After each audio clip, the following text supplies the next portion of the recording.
We turned our people into light bulbs. Adam Curry, John C. Dvorak. It's Thursday, September 17, 2020. This is your award-winning Gibbo Nation Media Assassination episode 1278. This is No Agenda. Debunking the surge and broadcasting live from Opportunity Zone 33 here in the frontier of Austin, Texas, capital of the Drone Star State. In the morning, everybody, I'm Adam Curry. And from northern Silicon Valley, where the old saying goes, well, when you're in, you know the deal. No joke. I'm John C. Dvorak. It's Crackpot and Buzzkill in the morning. Okay, you got me on that one. That was good. You could be president, John. You are completely qualified. You got the chops. You're not old enough, but you'll get there. Hang in there, kid. Turns out. Hang in there, kid. You'll get there. Tough news, everybody. Bad news. Unfortunately, and this is especially for the boys on the floor, Wall Street and CNBC, Squawk Box, we will not have a Zephyr economic update today. John, would you like to explain? It's fogged in. I can't see the Zephyr. Now, isn't this a rare time for it to be foggy? Or no, there's no. Oh. It's not uncommon. I mean, I'll be able to see a ghost of a thing go by, and I might be able to make it count, but it's like probably not going to be worth. It's going to be 8 at the regular speed. Okay, and Bitcoin currently at. What are we? 10,838. I do have good news for you foamers out there.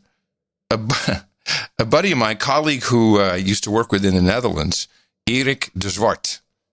I don't even know if that's his real name. It's his DJ name, Eric the Black. He has started a new online venture called 24trains.tv. And I believe this is right up your alley. Could be. I mean, you should take a look at it. He's got streaming videos. It's he claims the largest collection of train videos. I know the guy's always been to trains. He had a little mini train set in his backyard that he could actually sit on. And oh, those are yeah. That's hot. I knew it. Chick magnet. Exactly. Yeah, we made fun of him for decades, but here you go. So 24trains.tv in case anybody is interested. Well, a lot happened over the past couple of days. A lot happened.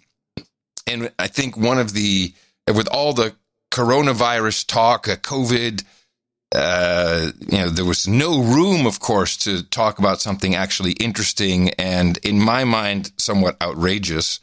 But the testing is falling apart everywhere. Every single state. I have a couple of articles. Thousands in North Carolina incorrectly told they had COVID. Nearly 7,000 residents had tested positive for the coronavirus due to what officials say was a technical glitch. So that's what kind of a glitch was this? Well, we don't know. We don't know what kind of glitch that was. We found out from the CDC, who published this information. Data to date shows that a person who has had and recovered from COVID-19 may have low levels of virus in their bodies for up to 3 months after diagnosis. This means that if a person who has recovered from COVID-19 is retested within 3 months of initial infection, they may continue to have a positive result, even though they are not spreading COVID-19. How many times do you think that's happened? Well, why would you get retested if you had COVID-19? It doesn't make any sense. No, people often need a test to go somewhere. Here comes the Can you see it? Okay, tell me what you see. Yeah, well, I can kind of see it. 1, 2, 3, 4, 5, 6, 7, 8. No bonus. 8. No bonus. Oh my God! Listen to that! If you're going to keep playing the Foamer clip to mock me. No, I take this. What do you mean? I take it very seriously. I gave you information on where to satisfy your train desires. I'm trying to help. I'm wondering, this is exactly 9:15. seems to me. I don't know what I have 11:15 here. That's right on. They are right on time. That's right on time. How does that work? You can't be any earlier than this. I don't know. Let me continue with a couple more things. Yeah. On this testing. Because we can talk a lot about Trump and the CDC director who actually said in front of a Senate committee, or House committee, I think, said, this mask will protect me more than the vaccine. I mean, we're in a crazy time right now.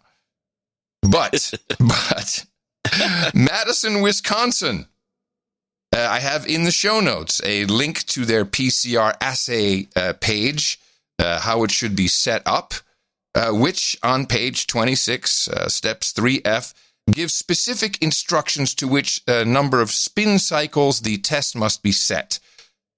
I'm just going to ask you as an Ask John, just to see if the information is stuck. Do you know the approximate number that is recommended so that you don't overspin and start picking up trace amounts of stuff and other things for a PCR test? 20. 30, actually. It's 30. And this has been confirmed with our anonymous lab technician. 30 is you really don't even want to go higher than 30, but we know that most of these tests have been 37, and in Madison, Wisconsin, 45 cycles. You're going to pick up all kinds of stuff and generate why are they violating their... Okay, let's stop. Just don't want to put my bragging rights in, but I was an analytical chemist professionally. Mm-hmm. To do tests for anything, and an oil refinery, so just to clear... and so there's this giant book. If I was older and smarter, when I quit that job, I would have stolen the book. Mm-hmm. But I was young and dumb, and I just didn't copy it or anything. Didn't have the spy mode in me. But not yet. From lab to lab to lab, they all have their own book, and it's a big test book. And you open it up, and to get accurate results, I don't care what the test is. But to get accurate results on anything, you have to follow those rules to the letter. The number of cheats you can do is very minimal. I think there's multiple reasons for this, possibly. At least I have evidence that could be a reason. Let's look at Minnesota for a moment. Minnesota has the same issue with the cycles. Now, you have to know, a Harvard University epidemiologist has written and suggested positives produced with more than 30 cycles are unlikely to find infectious patients. The Minnesota Public Health Lab said there's no convincing proof for that, and the Minnesota Public Health Lab is confident that the threshold cycle of 38 is what is good. Now, so the state lab uses a CDC-derived test with this threshold of 38, even though the CDC says it shouldn't be over 30, and Harvard University, clearly, while a test from the Mayo Clinic has a 35 threshold, and they vary from 40 to 45 across 3 commercial platforms used by Health Partners Lab in Minnesota. So it's not even equal. All the labs are different. And I can tell you one thing I know about Abbott Labs, who I do not have a cycle number for, but we do have an anonymous dude named Ben. They're everywhere. They are truly saving the world. I hate to say it. Well, they're saving the show. Well, they're saving the show for sure. Step aside, hams. You've done nothing for the show. Not like this. I will read this. Since I haven't heard you talk about it, I figure you should go ahead and send it. A dude named Ben, working at Abbott Labs, just north of Chicago. Abbott Labs is one of the biggest, if not the biggest, tester, and they're the ones coming out with the rapid test. So he wants us to know the plan Abbott Labs has is to crank out 50 million of the rapid test kits per month, and they will be giving you an app to put on your phone, which will ping when your results are in, giving you a red or a green, which Abbott Labs hopes can become some form of universal passport. So that's not even a government program. That's just capitalism at work. So beware if they want to do this test with you. I'm not so sure we should promote that. And then the coup de grace. Actually, I'll tell you first what I think is going on with these, because this just came to me. Let me make sure this is from the hospital CFO report. So this is an industry publication for hospital chief financial officers. And it has an article here, just nothing special about it. State by state breakdown of federal aid per COVID-19 case. Now, as we know, we had the CARES Act, the Coronavirus Aid, Relief, and Economic Security Act, which designated $30 billion, just to start, I think, of emergency funding designated for hospitals as a part of the bill. So they have a breakdown here of how much funding per COVID-19 case. Now, I'm not sure when they say case, if that means a case like we hear on the news, someone tested positive, that's a case, or is it someone who tested positive and is in the hospital? It doesn't say hospital admissions. Well, it could be if you went to the doctor, maybe even. Mm-hmm. Well, you got to test. It's if you got to test. But you're right. It could even be the doctor looking at you saying you got it. So I have to, there's something here. So these first round of grants are distributed based on historical share of Medicare revenue. It's not necessarily based on the COVID-19 burden per state. So therefore, hard-hit states like New York are actually going to get a lot less per COVID-19 case than most other states.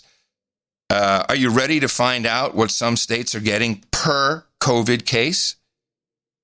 And it's going to be an outrageous number that's going to annoy most people. Yes, just give me a state, and we'll because they do vary widely. Give me a state. Well, let's go with the states that usually know how to capitalize on this the most. Let's start with Alabama. Alabama, per COVID-19 case, $158,000 per case. Man, they're sick down there in Alabama.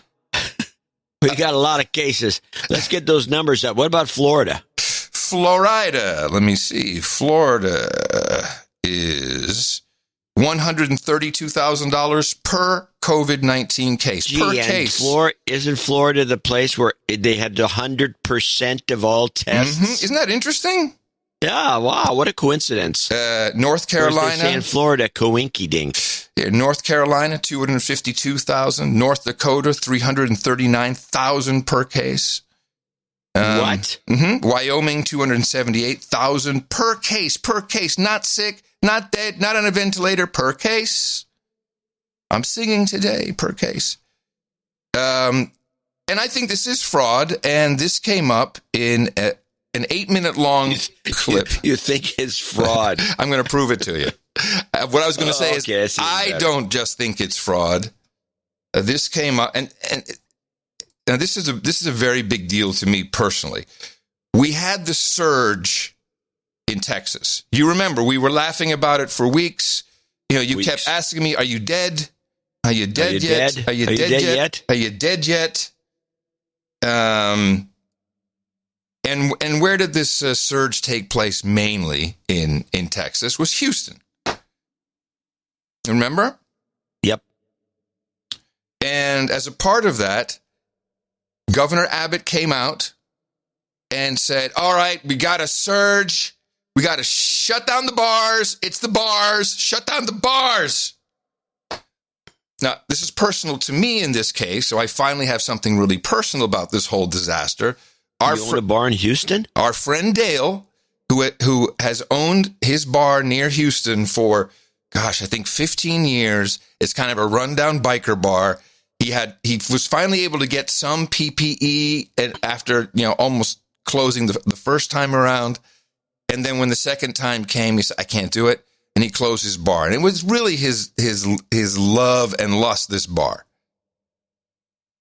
As I'm sure many people who had bars and restaurants, etc. So just aside, the numbers came out this morning from all people talking about, capitalists getting involved. Yelp reports that, at least in California, that all the shops, dress stores, bars, restaurants, 60% of all of them that closed for that shutdown are now out of business. Yeah, I saw that too. I don't take. So that's a number. It's a number. I don't put all that much stock in Yelp, but it's a number. I know people who swear by it. So this is economic destruction. So that second shutdown, I can personally point to economic destruction. Should that second shutdown have been by accident or by some mistake, I think that should come to the surface, and we need to at least, I'll just be the fair guy here and say, for the next pandemic, we should know what went on so we can fix that problem. Adam Curry on the inside is angry. So this is the City Council of Harris County. Harris County is Houston. It's a long clip, and we can stop it as we go. The speaker is very clear. She's very knowledgeable. This was an 8-minute clip. I brought it down to a little over 3. And she'll set it up, and she'll talk about what really happened during the surge. This was, you can watch this live on television, on the Houston cable systems. This is archived. They put it up on their website. It's just like every other city has their council meetings online with Zoom. And this was actually partially in person and partially on Zoom. We should not disagree on is our desire to use the best and most accurate data. I can't hear it. You can't hear that? You don't hear. You don't hear anything. No, I hear like 2 decibels of muted chat. That's weird. Troll room, could you hear it? Oh, was it left channel only? Oh, okay, I can fix that. I think it's here we go. Mono. Let's see if you can hear it now. And what is absolutely unreasonable. Can you hear it now? Yeah, I can. It's still about 5 dBs too low. No, we don't want that. And it's clear. Yeah, I'll do this. I can do this. Okay, let's try it again. We should not disagree on. Does that work for you? It's fine. Yeah, go. Is our desire to use the best and most accurate data possible. And what is absolutely unreasonable and, might I say, intellectually dishonest is to knowingly propagate false data in an effort to manipulate and instill fear. Okay, so we're talking about someone who is claiming that the data has been falsified to manipulate and cause fear. This is a city council meeting. Unfortunately, I fear that is exactly what has been happening right now. And I know that we're trying to be brief here, but if you guys would indulge me for just a second, and this may be boring for those non-data people, but I'd like to explain what I believe to be the source of the issue.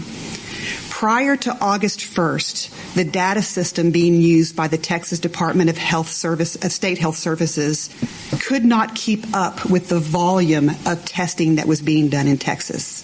Because of this limitation and several other issues, every single day, Texas was continuing to build a larger and larger and larger backlog of test results that it had not reported out to the local health authorities. Unfortunately, this backlog led to a very large underreporting of new cases when we were at the height of our pandemic in June and July. Now, fortunately, on August 1st, the state of Texas did a massive system upgrade. Do you remember the massive system upgrade? Actually, I don't, but it's obvious. Okay, well, we were laughing at the time. So, they've upgraded, and all of a sudden, we've got different results. Which allowed the clearing of this backlog that, by the way, had built up to well over 1 million tests at that time. So the Texas Department of State Health Services then started pushing these now backlogged cases down to the county system. Our county authorities, once they received those, were supposed to sort through that data. They were supposed to weed out and remove duplicate positive cases and then report out those results on the local dashboard. Now, unfortunately, that happened on August 1st. Now, unfortunately, between August 1st and August 31st, Harris County and the city of Houston made the decision to record these newly received backlog cases on the date they received them, not on the date the positive test was taken. Are we all following along with how this worked? This is now causing a dramatic overinflation of new cases beginning in August. Now, luckily, on August 31st, Harris County partially corrected this issue with their EpiCurve and their COVID-19 dashboard. But still to this day, they have failed to accurately report our current COVID-19 numbers with regard to the threat level that they have put us at red. Okay, so I'm just going to recap up until here. There were 1 million cases backlogged, and when they fixed the system with the system upgrade, those 1 million cases flowed through the system in rapid time, and instead of saying those cases are from July, those cases were marked as day. I'm sorry? Too much work. Yeah, well, that's okay. Yeah, you're probably right. Too much work. It's not fraud at all. It was just too much work. And that actually hasn't been fixed to this day, according to this is one of their the Health and Human Services people in Harris County. Now, let me give you a concrete example for those people that, again, like data. On September 2nd, I received an email from the office of Harris County Judge Lena Hidalgo. In the email, it stated, and I quote, "The 14-day average of new cases in Harris County is 973 new cases per day." And the email concluded that we must stay at a red threat level. Just 2 days later, on September 4th, both Judge Hidalgo and Houston Mayor Sylvester Turner tweeted out similar cases, new cases for that day, that combined to a total of 1,015. Keep in mind that before we could move from red to orange on Judge Hidalgo's scale, we have to be within a 200 to 400 new case per day on a 14-day average. But what they didn't tell us is that 1,015, those weren't actual new cases. Of the 1,015, 728 of those cases were over 30 days old. So instead of this close to 1,000 14-day average that put us in the red, the actual 14-day average of new cases was 272. If you put those numbers into perspective, based on per 100,000 population, at that time, that's less than 6 new cases per day per 100,000. And it is decreasing at a large, rapid rate every day since then. And taking into account what we just spoke about earlier, about how much money a case can result in and how much overspinning of the cycles are being done on the PCR tests. There's no incentive. Can we just say Occam's razor here? There's no incentive to get real numbers. The whole thing, if you look at these, at some of the death curves, for example, this whole thing is over. There is a huge incentive, and the incentive is to defraud. That's what the incentive is. I'm saying there's no incentive to give accurate numbers when you can make all this money. I guess you could say there's an incentive to defraud. I that's a negative way of looking at things, and I think it's horrible that people would do that. That is how this person who's speaking to the council, who's asked to speak, that's what she sees. She sees it. Yeah. Another part of this is science. Oh no, science! I've been mulling this over because of this, the way they're kind of reintroducing climate change into the debate, mainly Biden, and the people that are like the judge. She is obviously, I'm sure if you even ran this stuff by her, she'd be clueless, because this woman has to make excuses that you have to be interested in data. So she keeps saying this. She says it 2 or 3 times. I know it's boring because I'm talking about data. Yeah, it's boring because the public at large doesn't know jack about science. They wouldn't know jack about the data, but yet they're all in on global warming because some other incentivized jerk has convinced them otherwise, that it's happening in a bad way. And yeah, this also brings up another issue. I don't want to change the topic. No, it's okay. But your bar owner, yeah, the guy, your buddy, Doug, or whatever his name was, Bill, Bob, can't remember. It's a short name. So keep going. Did he own the building? I think he did, actually.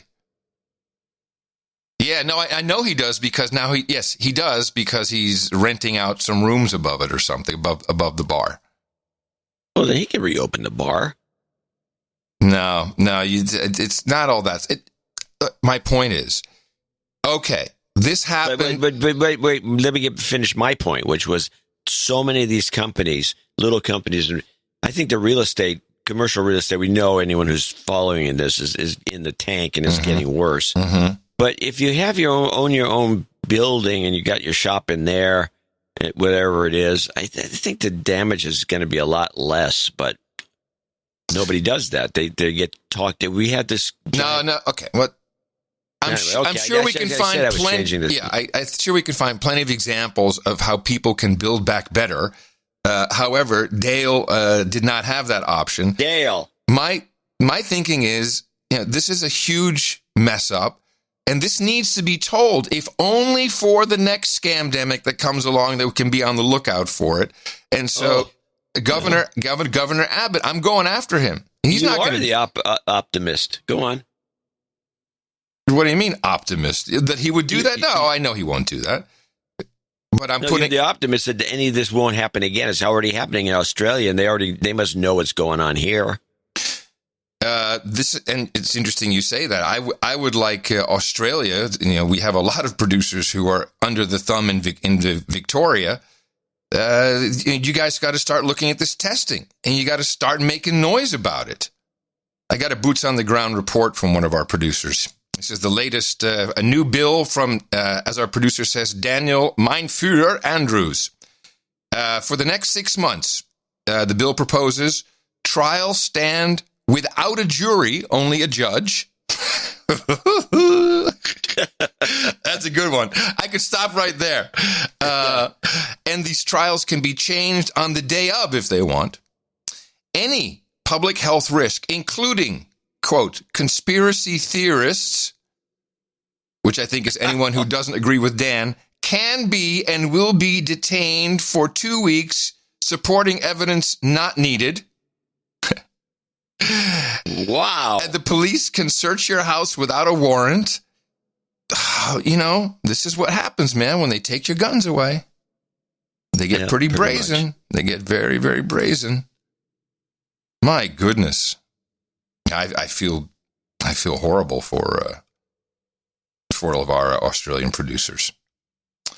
And then I have I'm going to lead into something. I have a Bloomberg did another interview with Dr. Bill, who now just acts like he is an actual health authority. Just kind of fun.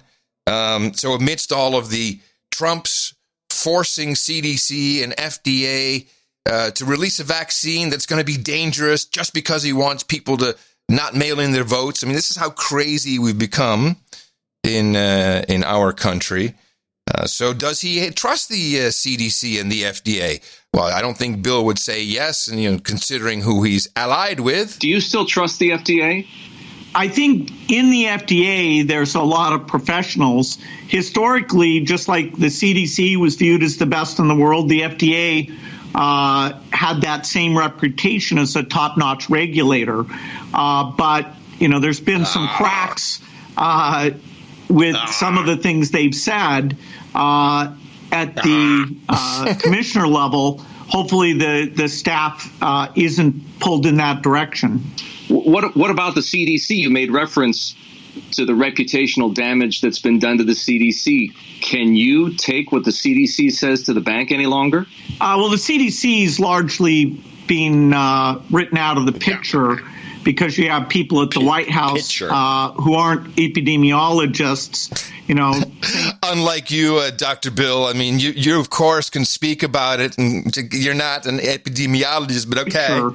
Because you have people at the White House who aren't epidemiologists, saying what a great job they've done. And so it's no longer. I think Birx is actually recognized as one of the number one epidemiologists. It's no longer a set of experts. The CDC actually did make some mistakes. The way they thought about testing, the way they hadn't figured out to bring the commercial providers in. Oh, Bill, you can't say that. That was Trump's fault. Don't you remember? Trump did it wrong. It was his fault. And what about those conspiracy theories? And what should we do about it? The conspiracy theorists who believe that you helped to create and spread the coronavirus might be easy to dismiss if there weren't so many of them. Has that notoriety become an impediment to your efforts or the foundation's work yet? Well, it's so crazy, to suggest the opposite, which is, we make vaccines and that has saved, millions of lives, to somehow say that the vaccine in general is malign, or that, the deaths aren't really taking place. Back. When he says we make vaccines. Oh, he and Melinda, whatever her name is. Belinda's good. It's Belinda. Yeah. No, of course he means we is Gavi, is the Vaccine Alliance, it's China, it's everybody. It's the World Health Organization. That's we. Or maybe he just feels like he's the king of everything. Say that the vaccine in general is malign, or that, the deaths aren't really taking place. It's surprising to me how interesting that is. So it spreads far more quickly than the truth. The big concern is that if that means that the protection of others, like wearing masks, or a willingness of enough people to take the vaccine, then it absolutely does make things worse.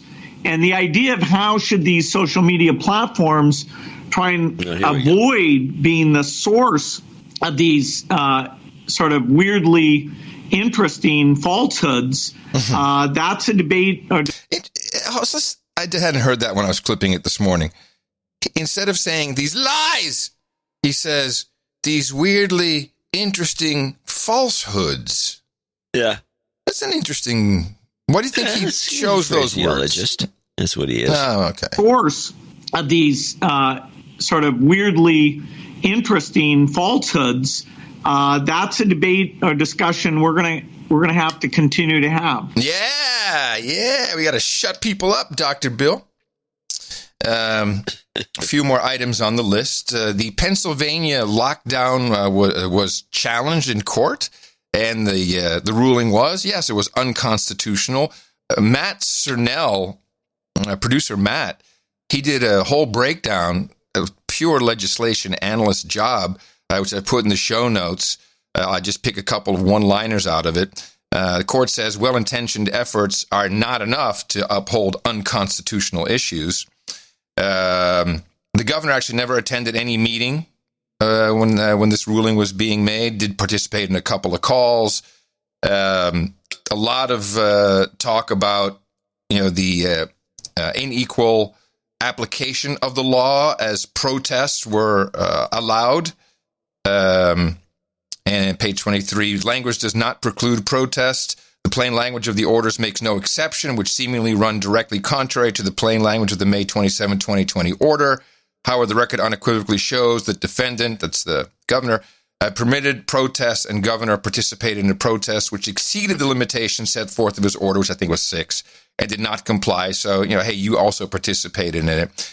And I think the most important one is page 66. This is in the conclusion, and you should look through it if people are interested in the show notes, noagendashow.net or .com. The Constitution cannot accept the concept of a, quote, new normal where the basic liberties of the people can be subordinated into open-ended emergency mitigation measures, which is pretty much what we have everywhere. Rather, the Constitution sets certain lines that may not be crossed even in an emergency. Actions taken by the defendants cross those lines. It is the duty of the court to declare those actions unconstitutional. Thus, consistent with the reasons set forth above, the court shall enter judgment in favor of the plaintiffs, which is the Pennsylvania counties, businesses, and elected officials who filed the suit. This will probably be challenged. No one's walking out, open up bars and jumping up and down just yet. Yeah, well, another element of this, but I do have one clip. I was going to let you have the COVID segment, but I have one clip. Yeah, okay. I'm transitioning. Well, before you leave, there was one, I was just stunned by this, one anti-mask protest in the United States. Big one, too. Really? And of course, yeah, Yeah, I've heard of it because nobody played it up because it might catch on. But this was in Mormon country in Utah. And the clip is the one USA mask protest, at least one I know of. Okay. Now, hundreds have gathered here in front of the Washington County Administration building calling for the end of a mask mandate, saying they are tired of not living their normal lives. No more masks! No more masks! Not on the backs of my kids, or you're going to get more federal funding. That's how I feel about that.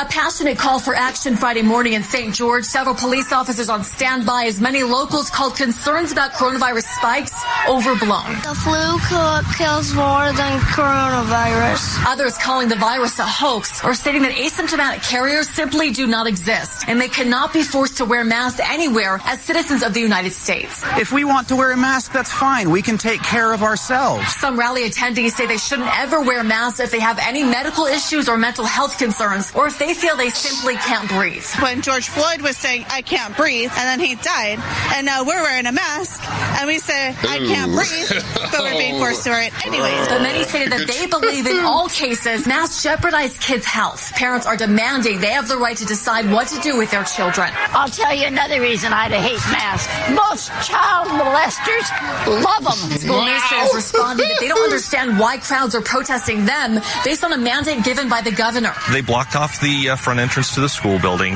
and we went out to ask them to move, and they attempted to storm the school building. The school board is implementing the governor's recent order that face shields alone are not enough. And if a parent is adamant that their child cannot wear a mask or a shield, they must fill out a form including a doctor's note so the district can review it. In St. George, Katie Crowless, ABC4 News. Wow, that was a great package. The mix was perfect with the crowd in the background.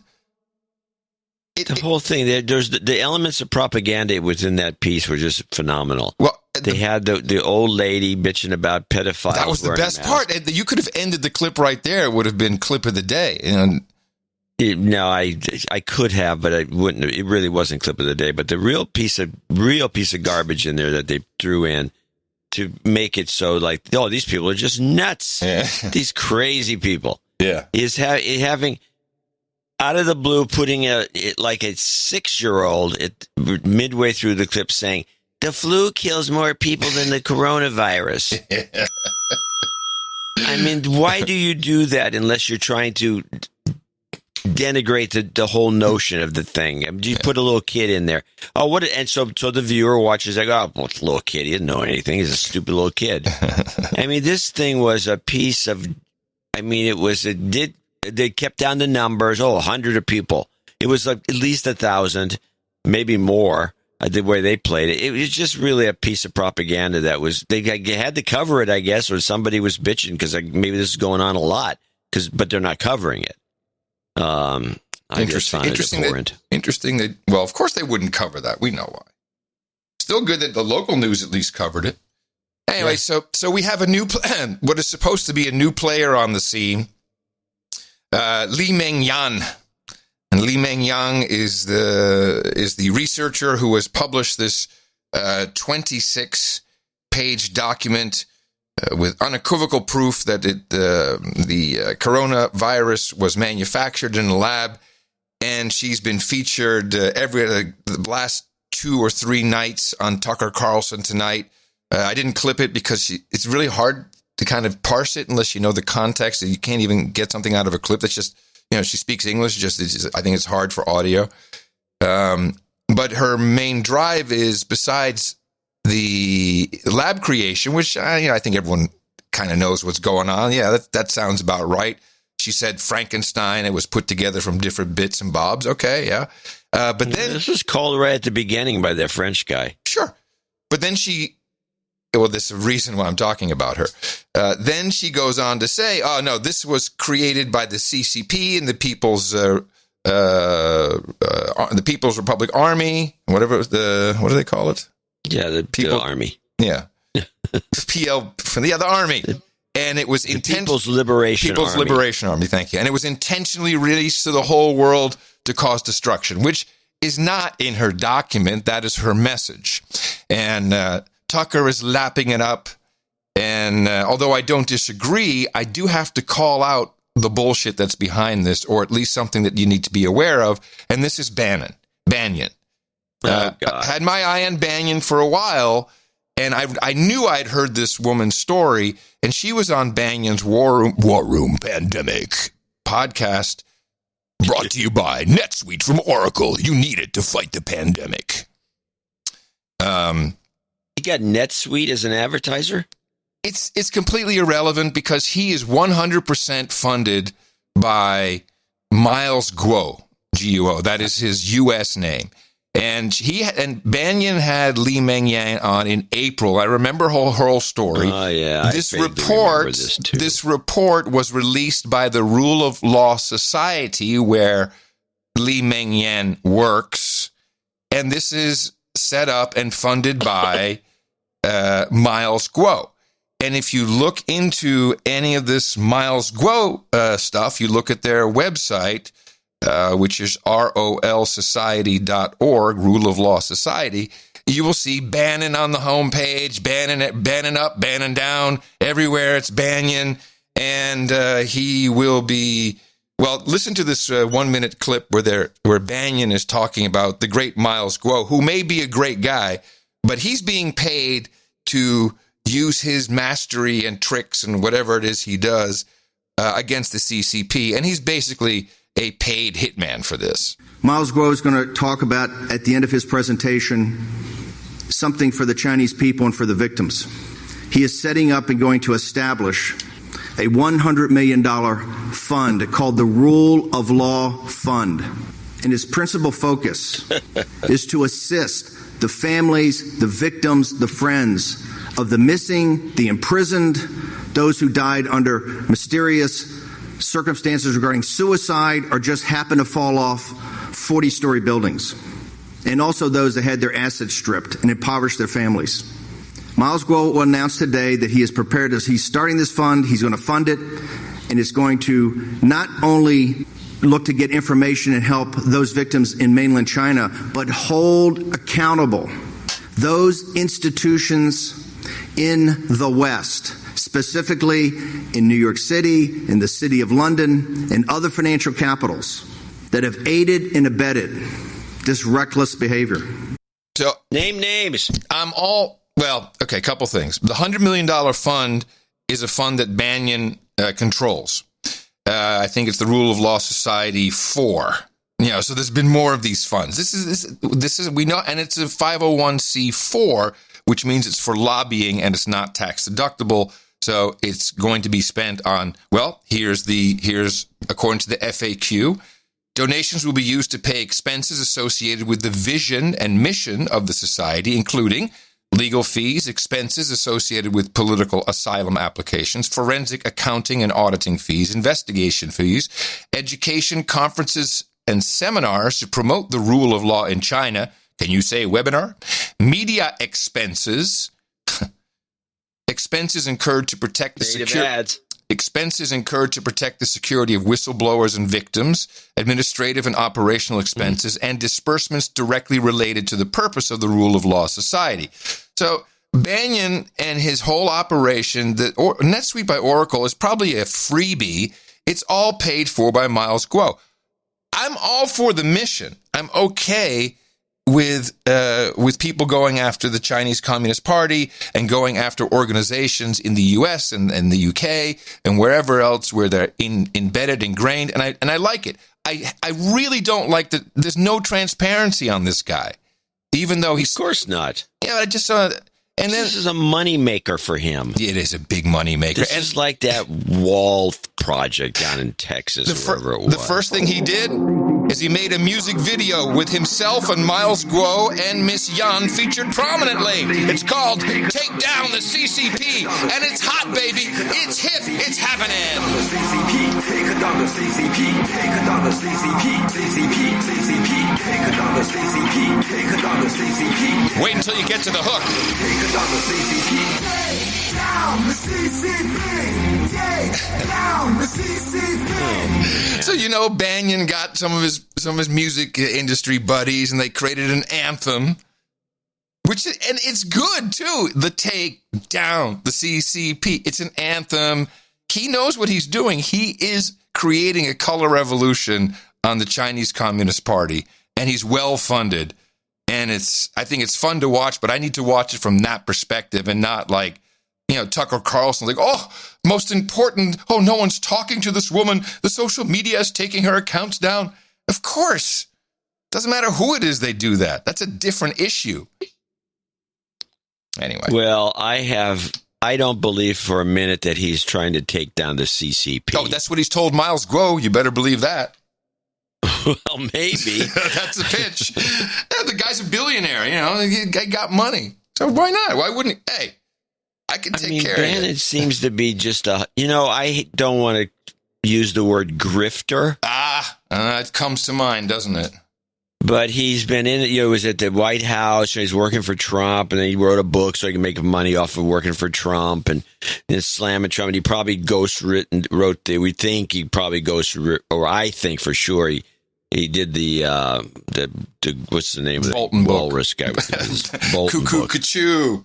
Bolton book. And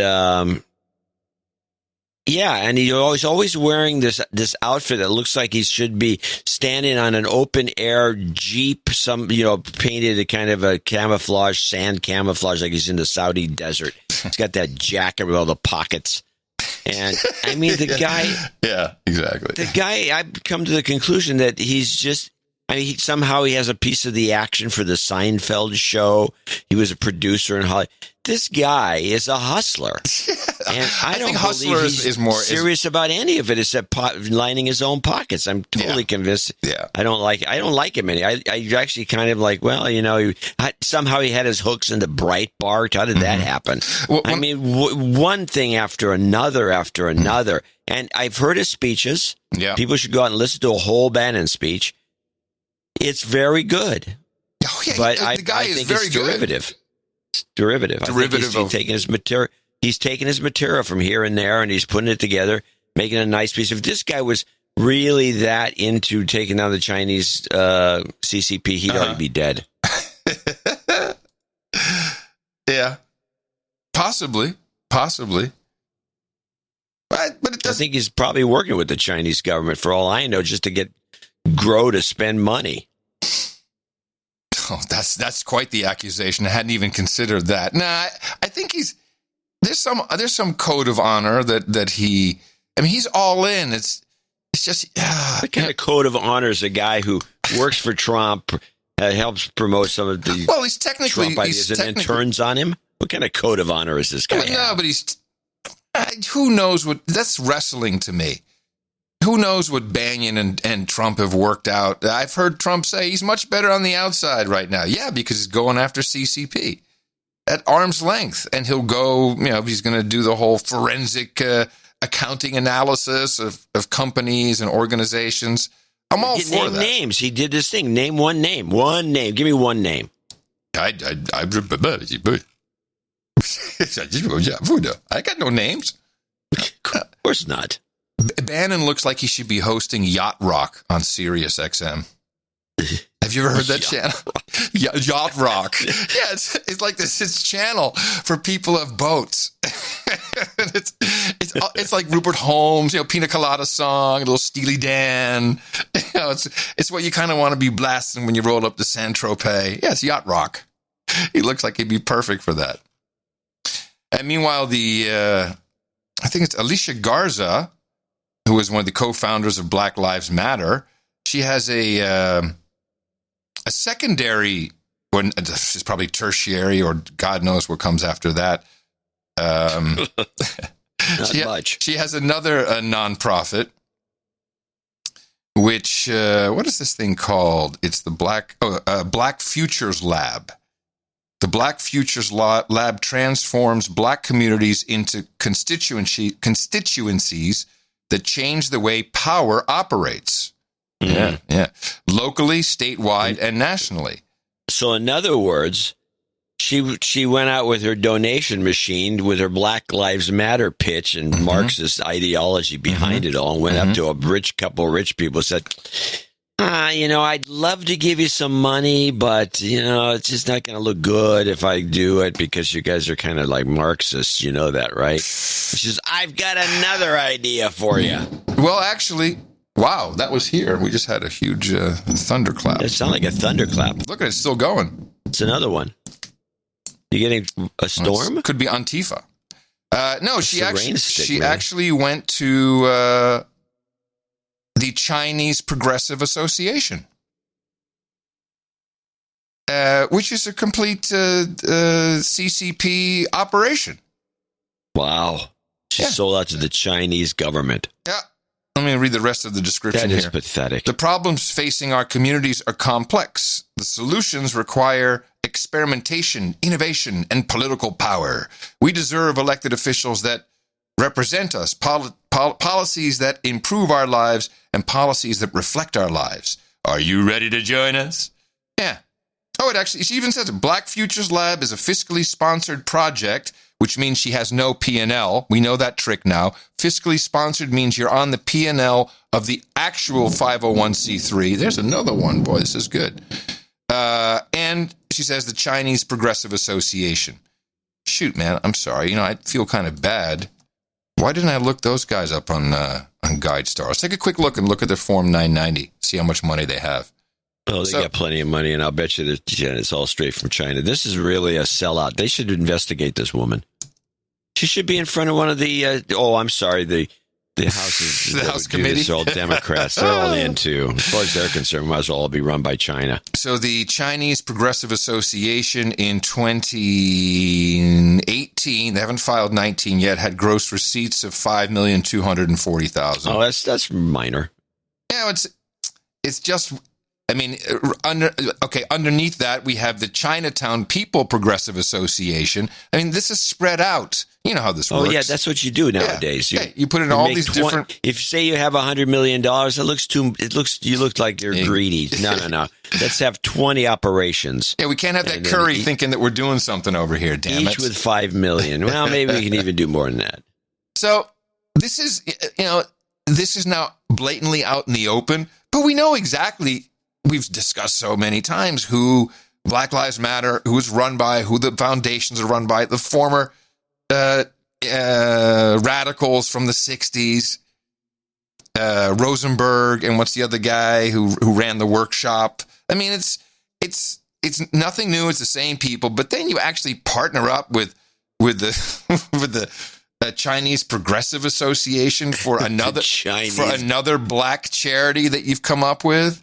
And you're not even Chinese Communist Party. You're not even your own operation. You're just taking money that they decide is good for you. It's like it's very, very, very annoying. Which we might as well. Gosh, I just realized that the most important clip I had for today, I don't seem to have. Crap. Well, that's funny. We'll have to do it live. I lost the clip too. No, we're going to have to do it live. So let's go from Black Lives Matter to their partners, Antifa, Black Bloc, the peaceful protesters. Now let's go to Clackamas County, Oregon. These are great. People doing these city council meetings is just fantastic because you can see they don't realize their expressions, and they're on camera the whole time, and I think they let their guard down, and they really don't see how much information they're giving us just by looking into their camera. So they have a representative from the I think the sheriff's department, and he's talking about arsonists in Clackamas County, and you can see there's one guy who really is worried, and he's like, "Oh, we got to do something." But you see in the left. John, you look at the woman, and without even having started the video, I went, she's the Karen. She's the Karen. She had the look, she had the hair, she had everything, and she's the one pushing back on doing anything because she's not just the Karen, she's the shill, she's the operative. It's her job to derail this. Again, a disgusting display. There's reports of, and this is not specific to an area, but all over the county, both outlying and even closer into town, of people of extremist groups staging gas cans for later destruction. And equally concerning is there are reports of people from other extremist groups. It's not confirmed Antifa, but suspected Antifa. This is more specific to the Estacada area. Reports and sightings of people armed with chainsaws. And the goal was to fall telephone poles in hopes of starting further fires. I'm not sure I understand when you say gas cans, staging gas cans. This is the Karen. Could you get a little more information about that? Well, specifically staging full gas cans in sort of concealed type areas to later be used by themselves or other members of their groups to initiate, the starting of further fires. Yeah, but this is some media thing. I mean, there's another council member, a Karen, and a Ken. Now, this is just a media thing. I mean, it hasn't been confirmed. So no, that part is not. But the Antifa part, there have been reliable sightings and reports, not confirmed. But the it's pretty specific. Being armed with chainsaws, falling telephone poles in the hopes of starting further fires. After hearing that from Captain Smith here, I'm inclined, Jim. We got to make an appeal to the governor to call in the National Guard. I'd be happy to call the governor. And here comes Karen. Oh, no, we can't have the National Guard. That would mean Trump is doing something. We have to ask Trump. Oh, no, National Guard. I'd be happy to call the governor. Yeah, can I just ask a clarifying question? Because I want to make sure we aren't over-exaggerating the situation. I think law enforcement has the best handle on when we would need to call in reinforcements or call in for the National Guard. So could you give us some insight onto that? And it just went on and on. She doesn't know. There's nothing. It's a myth. That's not true. Just goes on and on and on. It goes on and on. Media hype. Yeah. Mimi's involved in this stuff up north. It's the same kind of thing. Well, good. Then you can send this clip to her, go ahead. Well, she ended up on the planning commission, and now she's... Yeah. It turns out that you can kind of really be subversive on the planning commission if you're trying to make things, improve things from these do-nothings that run everything else. Uh-huh. And it's just actually been quite entertaining. Unfortunately, it means that I have to suffer. Why? Because you have to watch? No, because I have to listen to every gruesome detail of every scheme and complaint and every a-hole that's on all these commissions and all these Karens that are out there and what they look like and how they interact with everybody. Believe me, it's just ugly. Sometimes in the workplace, colleagues do things for each other. And I want to take advantage of this moment to tell you that I am personally going to call Mimi tomorrow, and I will drain her of whatever details she needs to discuss. That's interesting you'd say that, because my experience with women with a little more length than yours is they can say the same thing to 10 different people. Okay, man, I was just trying to hook a brother up. But it's fine. I think it would be great. Well, at least maybe it's possible to talk her out. No. I don't know. I've never experienced it or seen it. If you don't hear from me by Saturday evening, then you should send help. that we know. So, combining all this, combining Black Lives Matter, combining Antifa, combining fires being set, arson, China. I go to Department of Defense Secretary Mark Esper, who is, this was, again, for, this is like another one of those internal presentations, but it's very important for all branches of the military. This is the clip I didn't clip, but I'm doing it live because it's really important. Mark Esper, it's an honor to join you for this year's Air, Space, and Cyberspace Conference. Use a few DBs on that. Yeah, I'm trying to make it better. An important event that brings together the world's finest. Hold on. It's worth it if we get this going. Hold on. Okay, stop. It's the mixer is down. Stupid. Okay. I can make this happen. I can make it happen, bro. Live. Shit, why is it louder? Why is this not louder? So I have to amplify that shit. Okay, here we go. I like to wish. Can you hear it at all? You can hear something, right?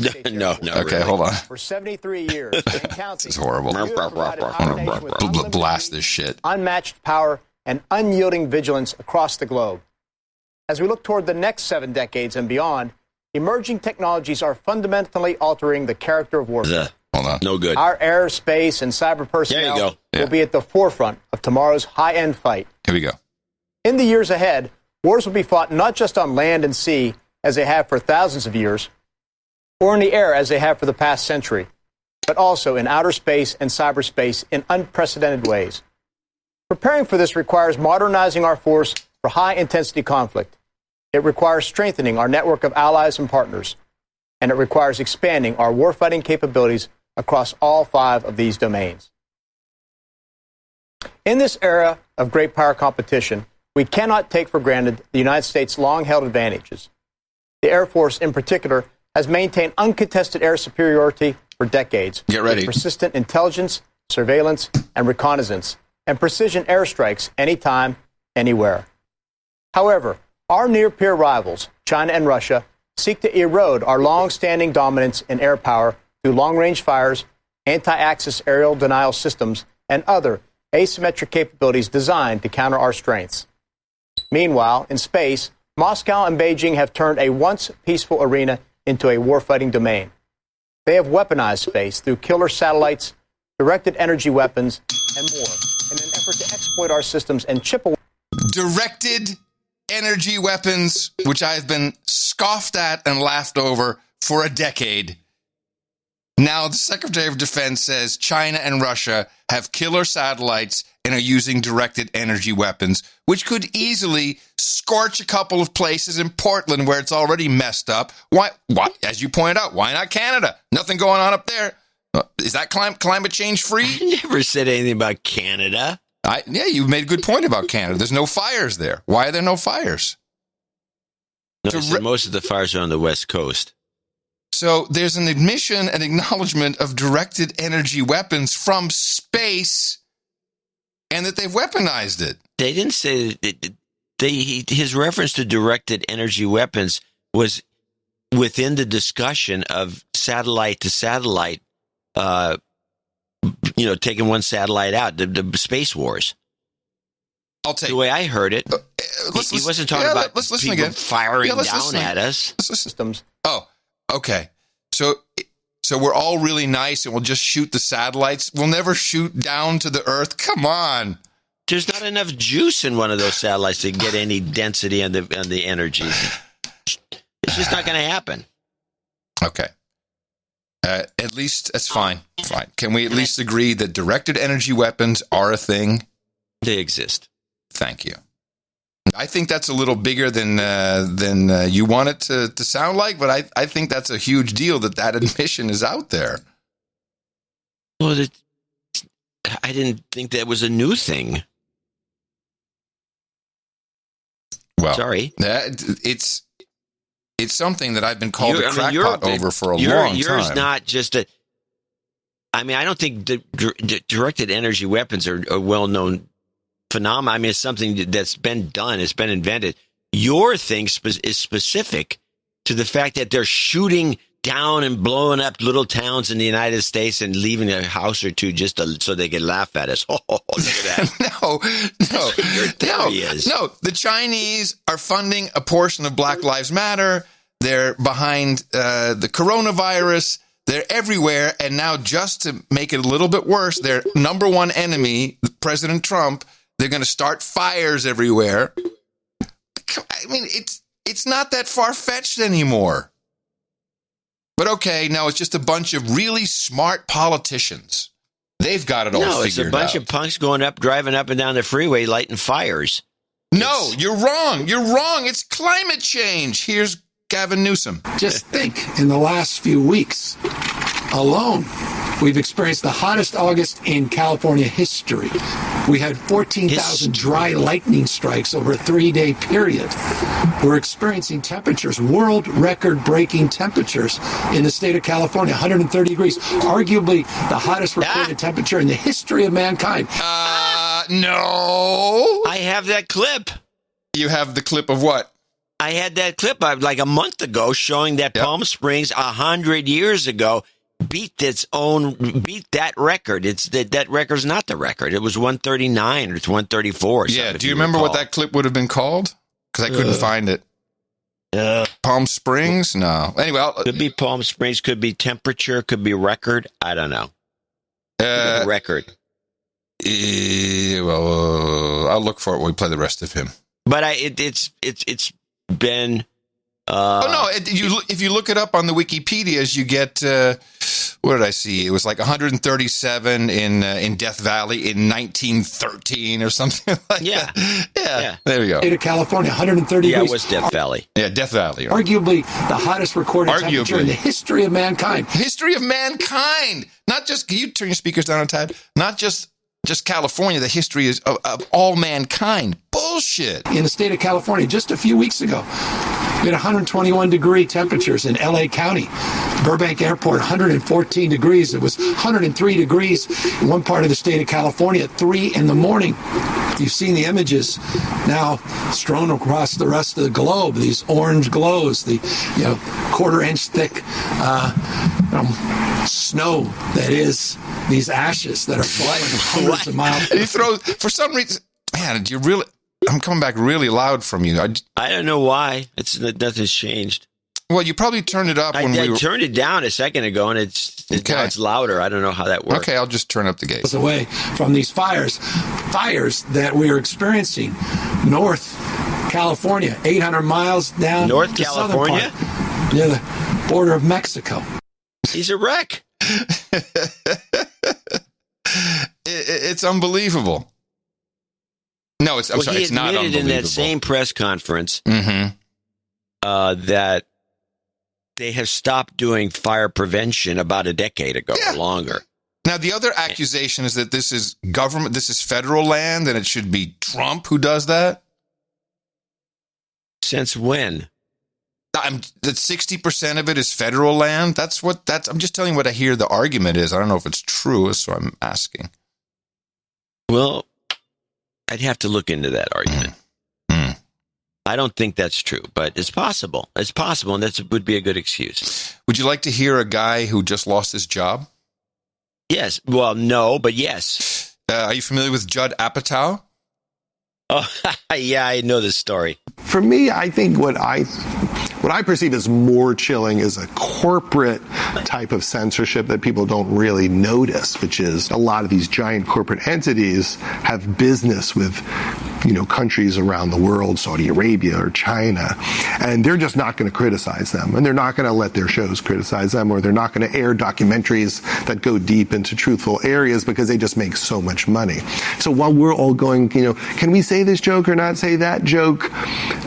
On a much bigger level, they have just completely shut down critical content about human rights abuses in China. And I think that's much scarier. You're talking about global conglomerates that say, we still need to be able to sell a version of this in China. And so we're not even going to accept this in what's already being greenlit, let alone something that's more provocative. Or it dies in the pitch phase. Hey, I want to write a movie about the concentration camps in China and the Muslims in concentration camps. I mean, he's using what an idiot. Dumb example. Write a movie about someone who escapes. No one would buy the pitch. Instead of us doing business with China and that leading to China becoming more free, what has happened is a place like China has bought our silence with their money. And that's the carrot side. You said there's only 4 endings. Yeah. But in foreign policy, there's really only 2 tools. And you know the other one. The stick. Yeah. Well, there's no stick lately. I mean, we haven't even heard about the stick in a long time. The stick would be a situation like The Interview. Yeah, because we do need a movie that says, hey, people are being mistreated in North Korea.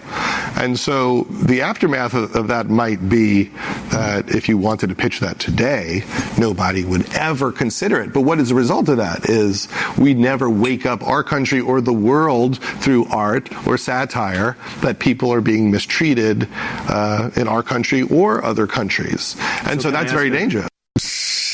Goodbye. You won't be working again, my friend. Is he that naive? Maybe he's just like, you know what? How about this? How about some people, current company included, just don't hold back? Now, we have little economic issues to fear about because we can't technically get, canceled because, of our entire model. again, no one cares about us. We don't matter to the world at large. But I think doctors, lots of people are starting to say, hey, I'd have to talk now. And if that means I lose my job, I lose my job. And Hollywood's in deep trouble, i.e. China. The Tenet was going to be the big box office bonanza, IMAX. Woo! It did like $30 million in its opening weekend. No one's going to the movie theaters. Hollywood's dead now. Oh, did you see the American Country Music Awards last night? Well, I saw Carrie Underwood playing every other singer they couldn't get to come to a huge... The Grand Ole Opry, the new one, which is not the other one was called, I can't remember. But the new Grand Ole Opry is a monster. It's a monster palace, dead empty. It looked like... It was creepy. It looked like rehearsal. The whole show looked like rehearsal. Yeah, it was one giant rehearsal that people are expected to watch. It was very uninspired, unexciting, and creepy. I haven't seen the ratings yet, but that's got a tank. You're right. There was no energy, no fire, no spark. Who cares? You're staying. What's the name? Blake Shelton's ex-wife. She's in the blue bonnet or the blue bell with no one, not a single person. The empty bar. She was in a different locations. Oh my God! The cameramen. So it's the Grand Ole Opry, completely empty. That had lights, kind of like a futuristic, dystopian future in every seat, because you're just 1,000 like points of light. From Star Trek. Oh, we turned our people into light bulbs. And then can they be retrieved? Can we turn them back into people? Reverse the transporter. And then the cameramen who were filming this desolate situation had masks on. The whole thing. And tell me about this, because as we know, I am not the sports guy. Tell me about the Big Ten and the ratings for the NFL. I mean, I think this has also completely been poisoned by this whole, like the NBA, just poisoned with messaging that sports fans don't want to hear at that moment. Well, I'm sure the Vote family is happy about it, but that said, I don't have any numbers on I tried to watch a little NFL because I just wanted to see a couple of things I was interested in.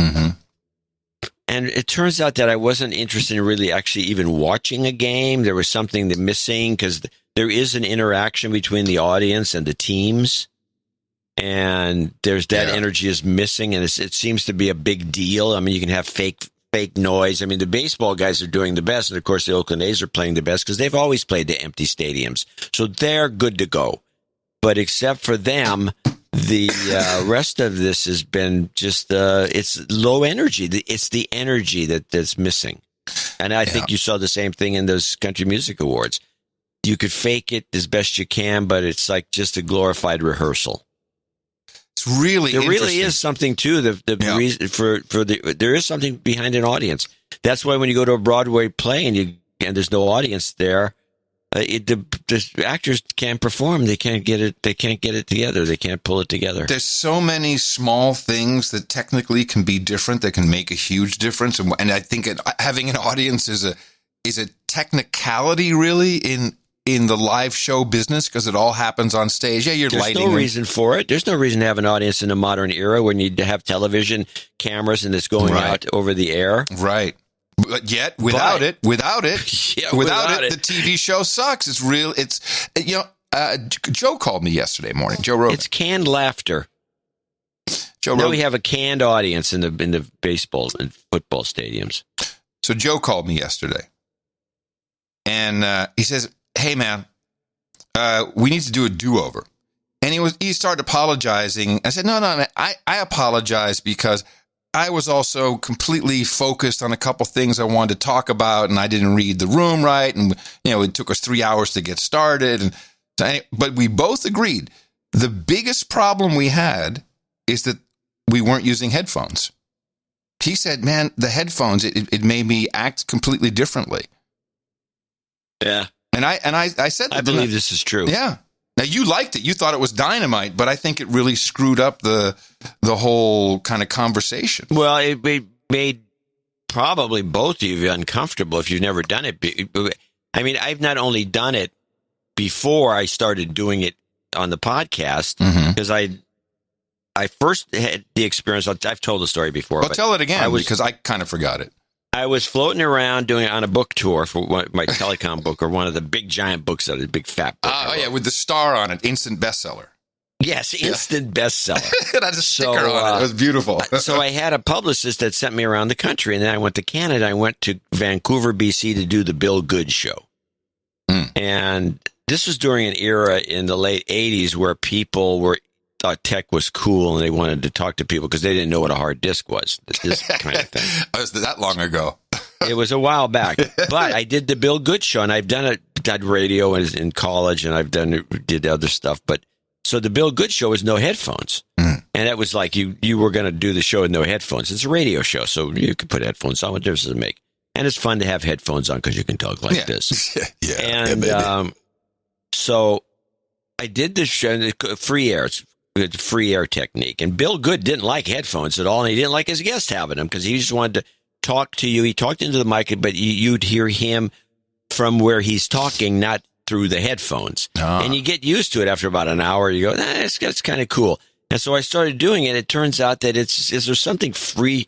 There's some freedom to it, but I think if you just did it cold, the first time you do it is a little off-putting, especially if you've been doing headphones like Joe Rogan has forever. And for me, you've never done free air. No. And I watched the show. I thought it was much more natural. I like the look of it better because you don't have big cans on people's heads, which is like, actually, why are you even putting this on a video if you're going to do that?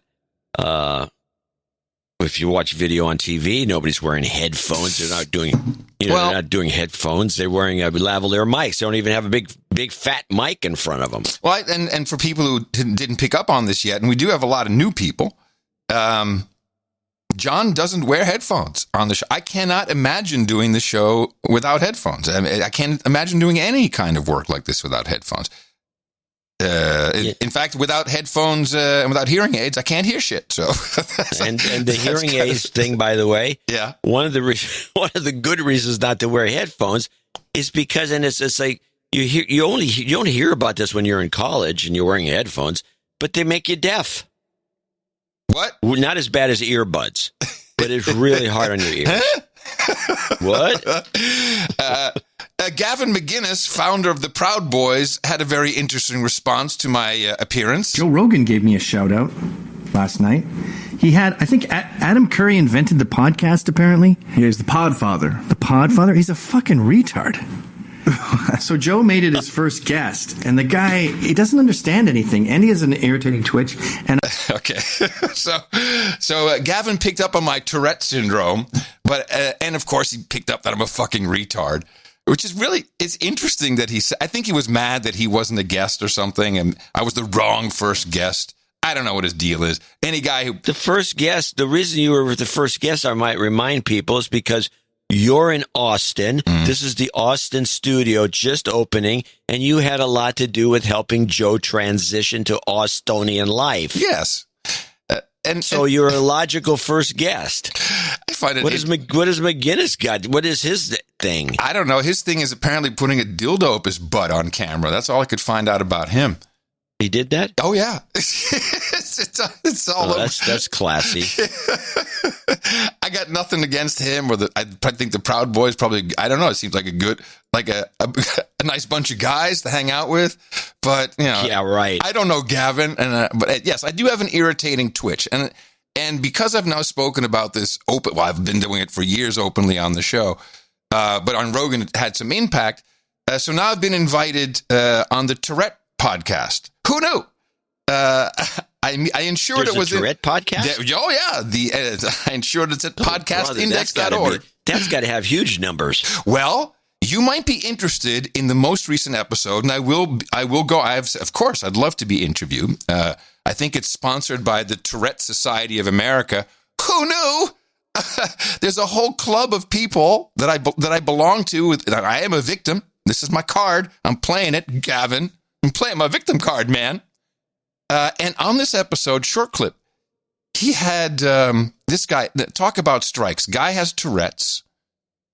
He's British. He's gay, and he's a sommelier. Oh, brother. Wow. I'm shocked to find Tourette's is going on in here. So this is a great conversation. And I learned something about myself, which kind of fits in what you've always said about the OCD. And I was blown away. 37 seconds. This guy, I forgot his name. But so he's got this, not even a trifecta. He's got four things going for him. And apparently he's quite successful as a sommelier. And here's what he had to say about TS. We have an acronym. I'm suffering from TS, man. People who have Tourette syndrome, when they find something that they seriously enjoy doing, and it's kind of that really big passion, because we have so much excess energy that would otherwise go into those tics, it diverts itself straight and redirects itself straight into whatever that passion is.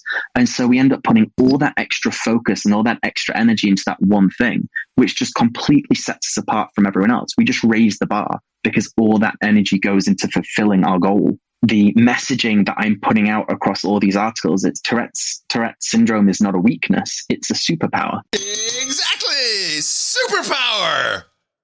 This makes so much sense. No wonder I can't gain weight. So much energy. I spend twice as much energy as people, with these tics. And I mean, that's actual energy that it costs.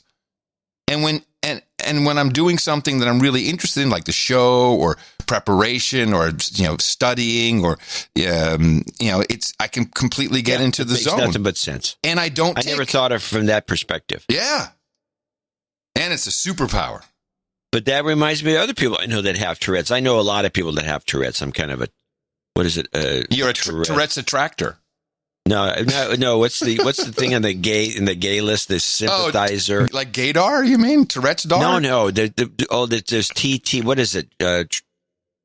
LBGT. LGBTQIAPK plus. There's one in there. It's associates. What is it called? Allies. I'm a Tourette's ally. It's so I have a bunch of different people I know that have Tourette's, and of course I can see it. I'm very adept at that. Yes. And the other one I know, which is John Brockman, that is extremely successful as a literary agent. Yeah. Has really, really bad Tourette's. And What kind of Tourette's? The kind of the head jerking a mile over to the right, and the mouth going. Yeah. Oh, but he doesn't have the talking Tourette's. Right. There's none of the cussing or anything. It's just jerking all over the place. Yeah. But he is extremely successful and really one of the nicest guys I've ever known. And he's just loaded with Tourette's. It's unbelievable. He's the first guy I knew that had it so bad that it was hard to look at him. And the story is the same. It all starts around 7. It's boys, mainly boys. Fascinating. There are some women, because there's some women on there. Of course, but far less women have it. Yeah. And these guys are talking about severe pain in their necks from all the tics, and they can't get this. I don't have that. I mean, I'm really low on the on the spectrum, and I'm worried. So you're a podcaster. Well, yes. By the way, that sommelier, he has a show on Amazon Prime. You can watch him do the wine on Amazon Prime. Does he slop it all over the place when he tries to sniff it? I don't know, but I figured there's some interesting wine talk in this particular episode. I can see a sommelier with. I would probably prefer. I mean, good sommelier. It depends. There's two different things you look for in a sommelier.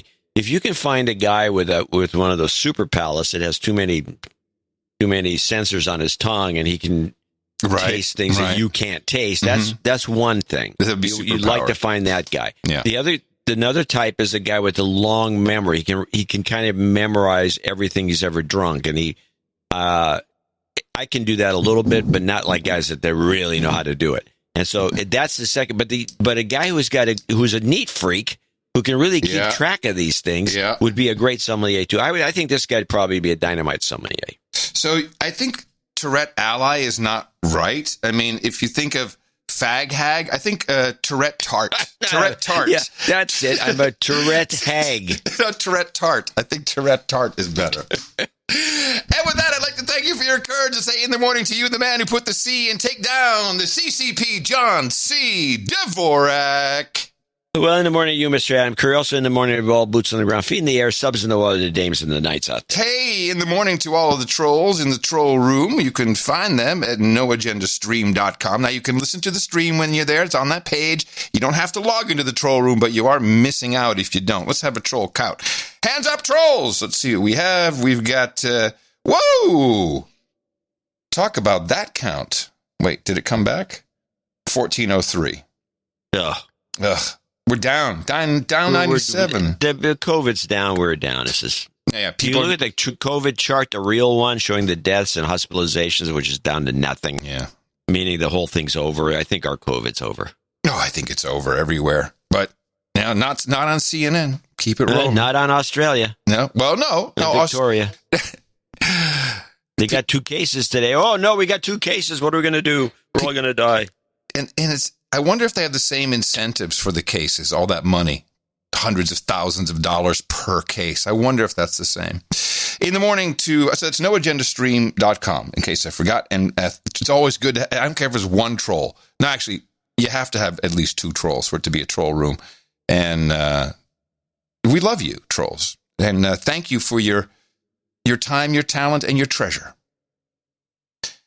That is what we're all about here with our value for value model. You either supply your time, your talent, or your treasure, and we love returning that to you in the best podcast in the universe. So we'd also like to thank our artist, Mike Riley, who brought a piece of art that was so beautiful. This was episode 1277, Insurrectious, and we talked about a new sport to replace every other stupid sport that isn't captured by some kind of politically correct action group, and we came up with roller derby, and he came up with his beautiful piece, the No Agenda Slammers.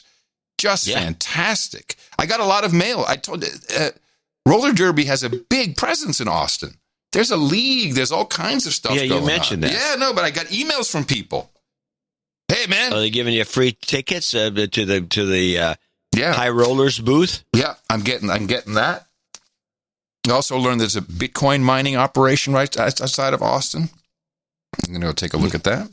But yeah, this was a great piece. Did we look at others that we liked in particular? Yeah, there was nothing to compete with it, really. You had a note. I thought most of the pieces were kind of, they were struggling. These artists were struggling on this show. You had a note about something, and you said you would write it down. Yeah. And would you read that back to us now that you... Well, I don't know where I wrote it. That's the problem. Okay. Let's see. There may have been something there I was going to bitch about. There's a lot of comic strip blogger, free comic strip blogger. I don't know what that was about. I still never did find out. It's not important. Not for you're right. The one I liked the most was I just had to go back a page. There's a couple interesting pieces. There was the Build Back Better Back to the Future by Correct the Record, which was a nice piece. I'm thinking, we could use that. Yeah. That's a little more evergreen.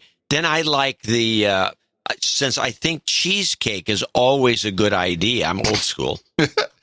And which a lot of people, so they had a woman's feet. No, this was my issue. This was my issue. But then Adam says, I don't know, she's got ugly feet. No, I said she does not have sexy feet, and then you said she's got cankle potential, and that was it. We could, and the whole point of this was the proximity. You brought to my attention. I was all for using the piece, but then you came up with they're not sexy feet. This is by Tantanil. I didn't say it like that, but it's not a sexy foot. Well, it could have been a sexier foot, but it was still... And it would have been chosen. It would have been chosen if it was a sexier foot. Please. Do better. Build better feet, people. Build back better feet. So that was I was gonna actually push that into the fore because I just thought it was because of the thing. I said it before. I cheesecake is the old term for it. Which super cheese. Using a woman's image of any sort, it gets attention. It just does, and people don't want to believe it. But I know it works. Yeah. But so we went with the art, actual real art somebody did. So I'm thinking, well, that's probably good enough. But you know. So we very much appreciate, of course, the work done by Mike Riley and everyone else. Thank you so much for submitting. I know people have a good time doing this, so that's I think that's also pretty important. And they love the abuse. They love artist abuse, which is the only way we learn. The thing about Riley's piece, on her chest, there's you can vaguely see the No Agenda logo with the microphone through the O. Oh yeah. And it was a dynamite. Just everything was good. It had action. It had power. He also had the kind of typography, which is the kind of grunge typography that's attractive in certain situations, and this would be one of them. It was perfect. Yeah. Anyway. And again, lots of comments. So noagendaartgenerator.com. Thank you for your time, for your talent. And now I'm going to say give these artists too much attention. We're going to get nothing. No, I think it only gets better. I mean, okay. We'll see. Well, after all, you're in charge of the art. I'm not in charge. We both agree. This is a veto-ish. This is with 2 votes on the art. Yeah, we have to get total agreement, or we don't pick it. It was suggested to me. Sorry, suggested to me that for the new listeners, and we have, I think, quite a few, including the Roganites, saying how exactly does the donation segment work? And it's important because people are saying, hey, man, you didn't read my note. You didn't play my jingles. For brevity, as it's known, to keep things within check, we only, and it's also a promise, and, it's a great feedback mechanism. You send us a note, we're going to read you your note if you're an associate executive producer or an executive producer. So that's $200 or above and $300 and above. Everything else is if we have time for it, if we can pick it out. We're always trying to catch little personal things, but there's just no guarantee. Rarely jingles. No, pretty much no. You not put at a all. $50 donation in and ask for 10 jingles. You're not, it's asking. It's crazy. Well, no, it's not happening. It doesn't matter. It's just we have a it's cutoff. No time. We have a cutoff. Yes, we have a cutoff at 50, and we used to. Let's go back in history so they understand the history. We used to read all the notes. Going back in time with the sound of the No Specificity flashback. $10, $15, $20. Yep, 4, but then 3s and 2s. Yeah. And then a bunch of people would send us a $5 donation with War and Peace. They'd write a 30-page essay. Okay, and then so we just said, look, we're not going to read these anymore. The show is being ruined by this reading all these notes. The show was half reading $10 notes and people's personal grievances. Mm-hmm. And so then we cut it off at $200, but we were going to, we could cut off everything, but no, we still read your name from $50 up. Yeah. But that's all you get. You get your name read. And that's not because we're assholes. It's because we don't have time to read all these notes. Today, we have a lot of notes to read that are all executive and associate executive producers because we had a good day. And I'd also but I'd like to say that it also puts a very fair value for value feedback mechanism in place. When people really have something they want to say, they know how they can say it. And that's valuable to them, and it's valuable to us. So it works both ways. It's a perfect system. It's perfect. It is. You can't get it any better. Take that, Banyan.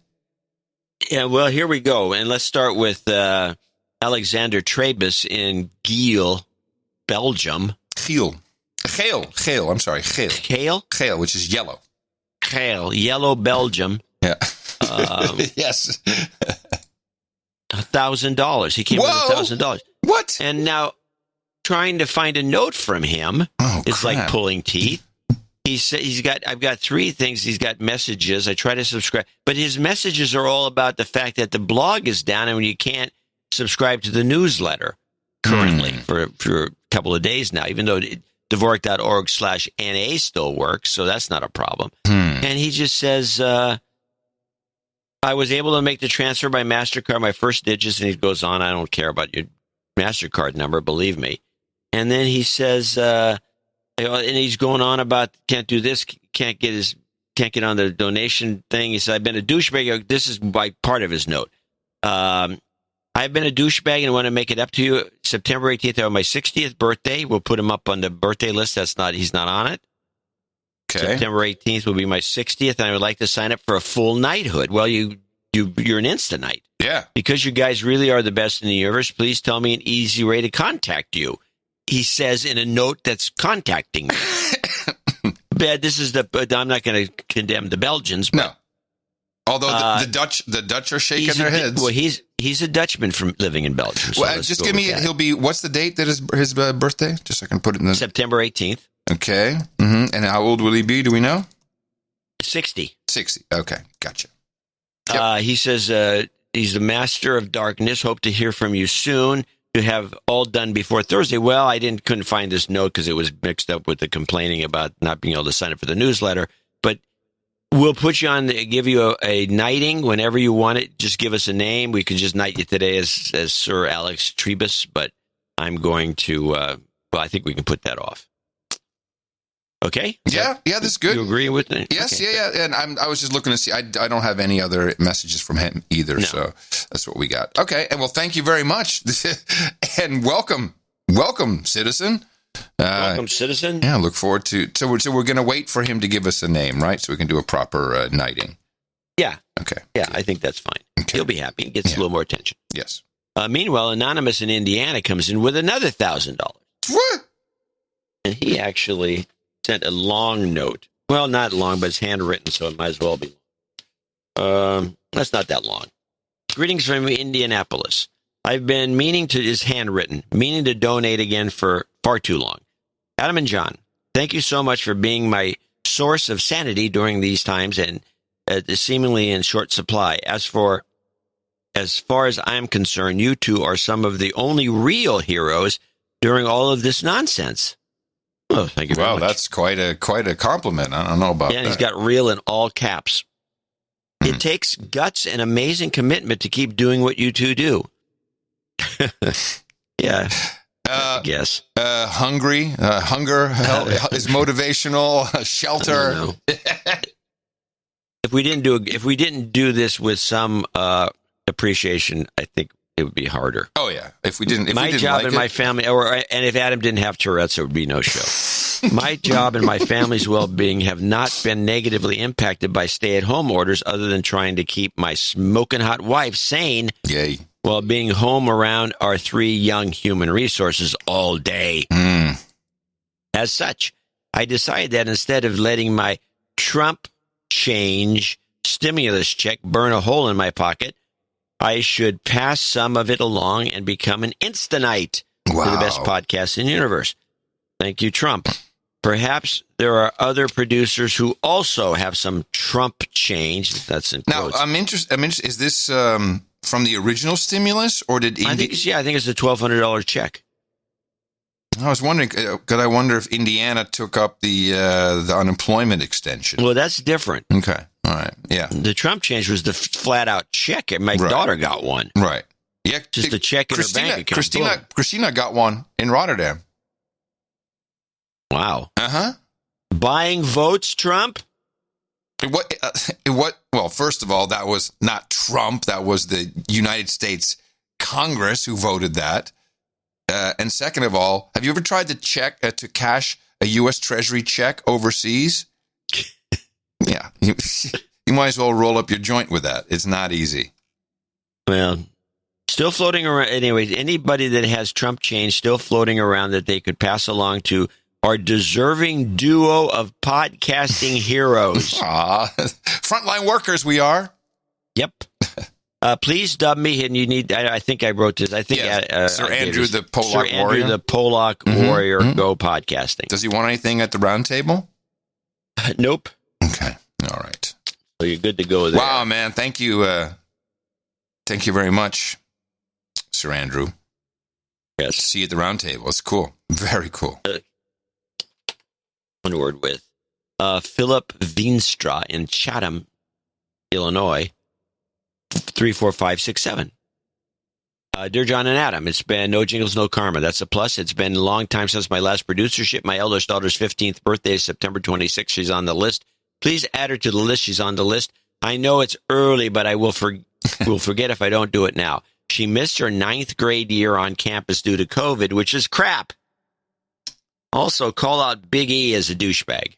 Douchebag. My previously mentioned daughter was the first baby he ever held. Oh, how times have changed. Love and light, Phil from Chatham, P.S. Wishing Farmer Garrick a fruitful year and bounty. It sounds to me like, did Philip just say, hey, man, the first human baby you ever held in your arms was mine, and you can't even donate to the show? Yeah, I like the connection. I like it, too. Very good. Well done, Philip. Neil Timmerman's next in Raleigh, North Carolina, 333.33. Very popular. Thanks to my brother David for hitting me in the mouth earlier this year. Big fan of your Rona coverage through 2020. The media is the enemy of good people everywhere. Thank you for your courage. Thank you for yours, Neil. Read Matt Whiffen, and I'll see if I can find Bobby Curiel's email. Sure thing. Matt Whiffen, 333.33 from Melbourne, the hot spot, the Rona Central of Down Under, Victoria. In the morning, John and Adam. Coming in with a back-to-back all threes donation, although the exchange rate with the U.S. and our Pacific peso is doing me no favors. Yes, but we do, of course, recognize. I mean, one of these days, the dollarettes from Australia, if you donate 333, basically it's a knighthood. I mean, it's going to be crazy how much money you'll have to donate. Thanks for the double trump, most appreciated. Our curfew has been relaxed, so now we get to stay out until 9 p.m. rather than 8 p.m. Oh, yippee-ki-yay. And we get 2 hours of exercise a day. Still only one person per household allowed to go out to the shops a day. Who knows if the insane targets for infections will be met so that we can go back to the next level of easing. You can catch up with 5 people. That's easing by the end of 5th of October. Thanks for keeping on. Cheers, Matt. Matt, again, I think you should just get it over with and get started with the tests are faulty and start pushing people to talk about the PCR tests and the data and how they're holding it back. And you have the whole template. You're going, instead of waiting another 6 months until it's your turn to say, hey, you guys did this on fraudulent data, try and start it now. That would be my recommendation. And in the meantime, thank you so much, Matt, for your support. Well, I'm coming up blanks for anyone with the last name Curiel, and I'm looking under donations. I'm pretty sure I saw this come in. Let me do a quick scan. So for people who are new to the donation segment, it's always there are ways to find definitely ways there you can find the form on the PayPal to put your note in, but you can always send a backup to me and John. Adam at Curry. Unfortunately, then Eric gets 2 copies and he gets irked about that. Well, I don't care. And then we pay him handsomely for this. Oh, he's a handsome man. Handsomely, I tell you. I don't have Bobby Curiel, but somehow I do remember an email from Bobby Curiel, or maybe he's donated before, I guess. Well, the problem is he's not using a name with his name in it, and he's not putting in quotes his name.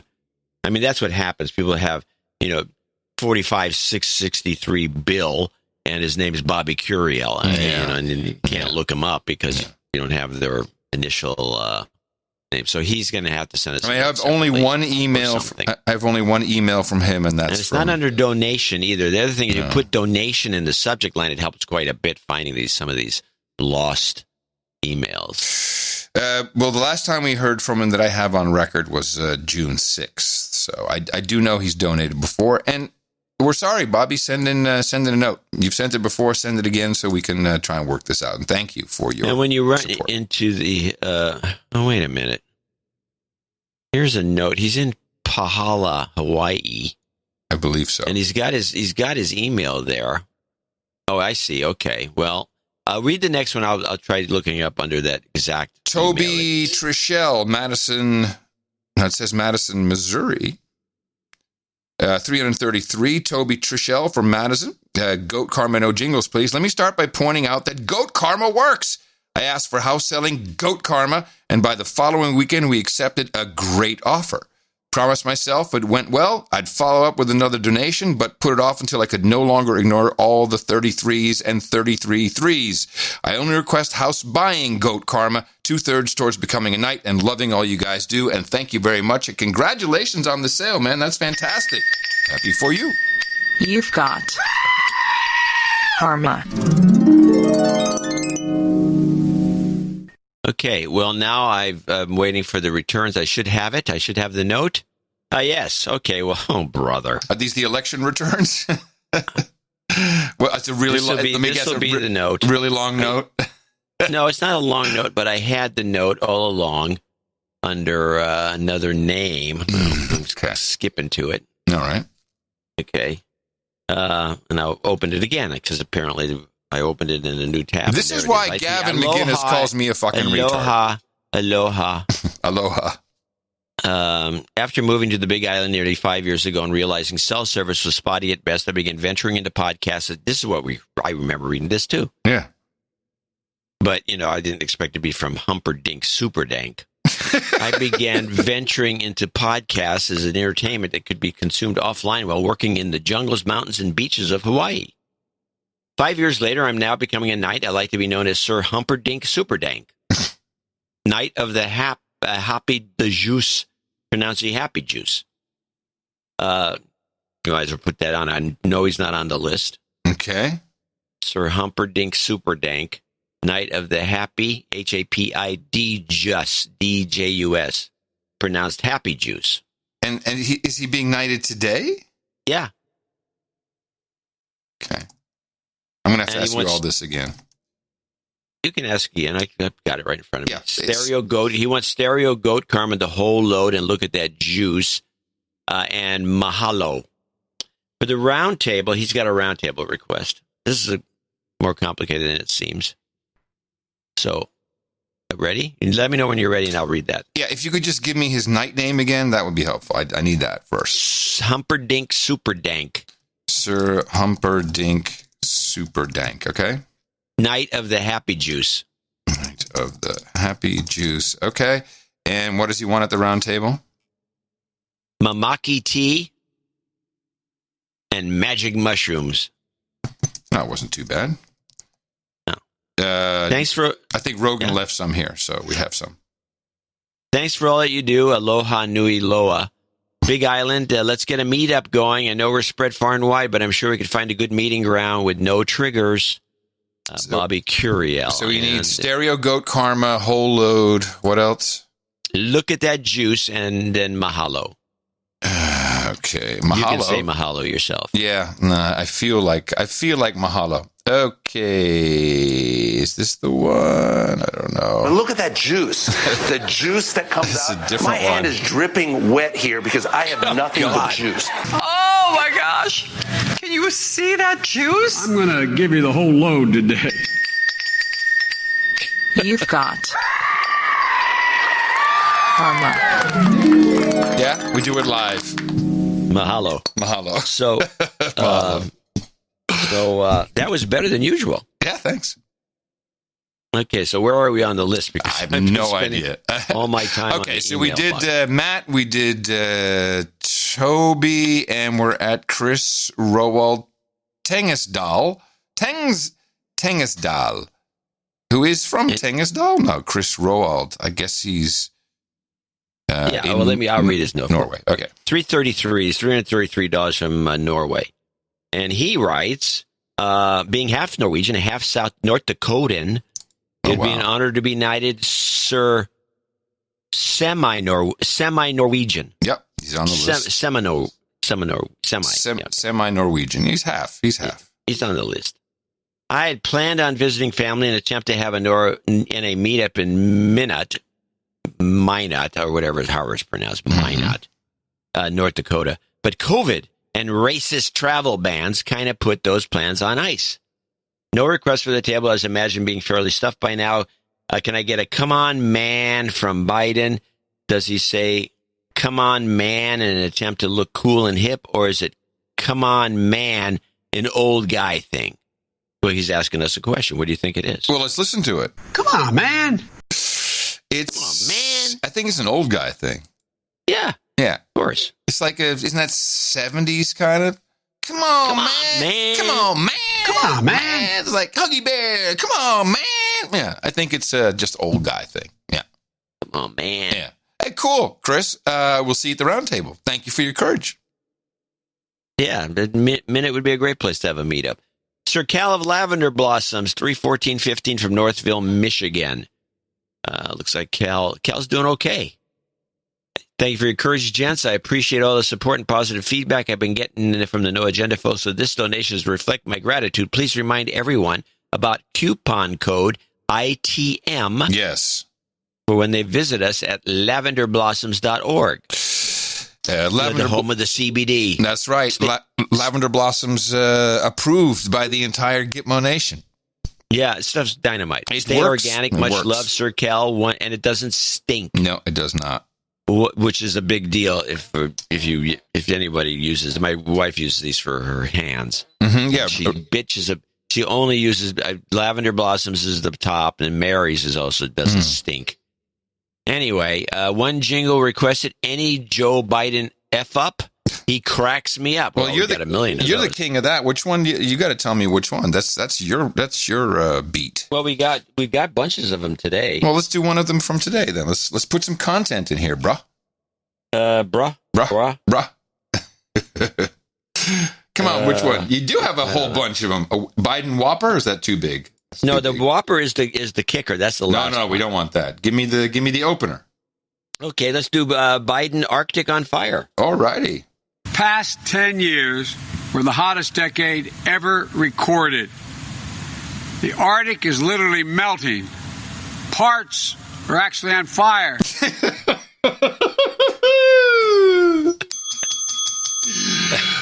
Arctic's on fire. Is that true? We're laughing. It may be true. I don't know. Is the Arctic on fire? The ice is burning? I mean, what are we talking about here? Let me see. Is the Arctic on fire? You never know, man. You know, we're laughing like we know everything. No joke. Okay. The Arctic is feverish and on fire. It says it right here. The Arctic is burning like never before. Well, what the heck? See, we laugh. Where is it burning? Okay. I get it. It's the zombie fire.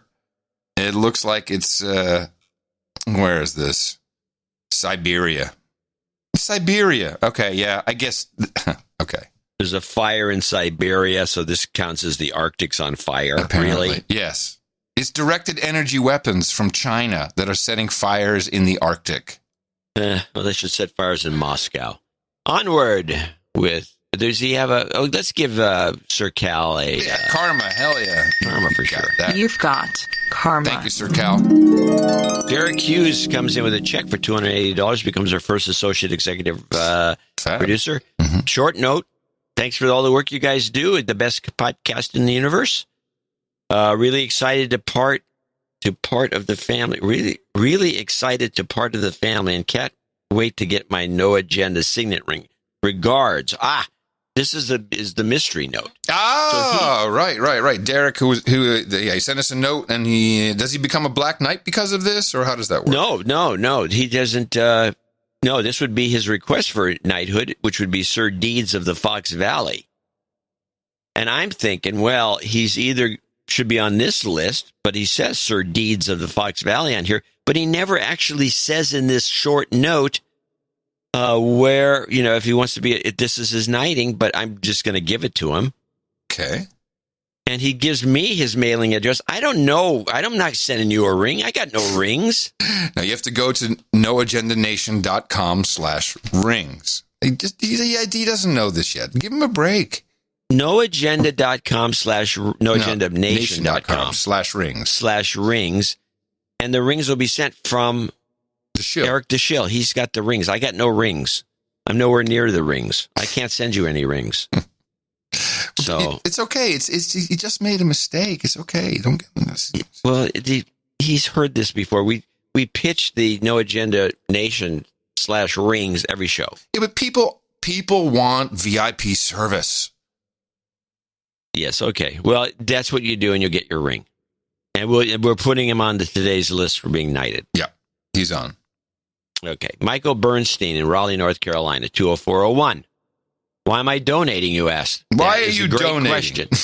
Yes. Why are you donating? That's a great question. He says, I wouldn't say that. I wanted to offer this donation to anyone identifying as female who is within $200 of becoming a dame. It is in honor of my Swedish grandmother who is 91 and got the COVID. Is completely symptom-free, but slightly annoyed that she didn't die. This is the case with a lot of old ladies. Wait, was she slightly annoyed, or was he slightly annoyed? No. Really? Oh, yeah. My mother was this way. Oh, my goodness. Seriously. She gets sick, and she's like, I didn't die. That's the ultimate buzzkill. And here's her exact quote. I can't do the Scandinavian accent, but I can read it. If this didn't kill me, what will? If this didn't kill me, what will? How about that? My hardy grandma is a testament of COVID not doing the work.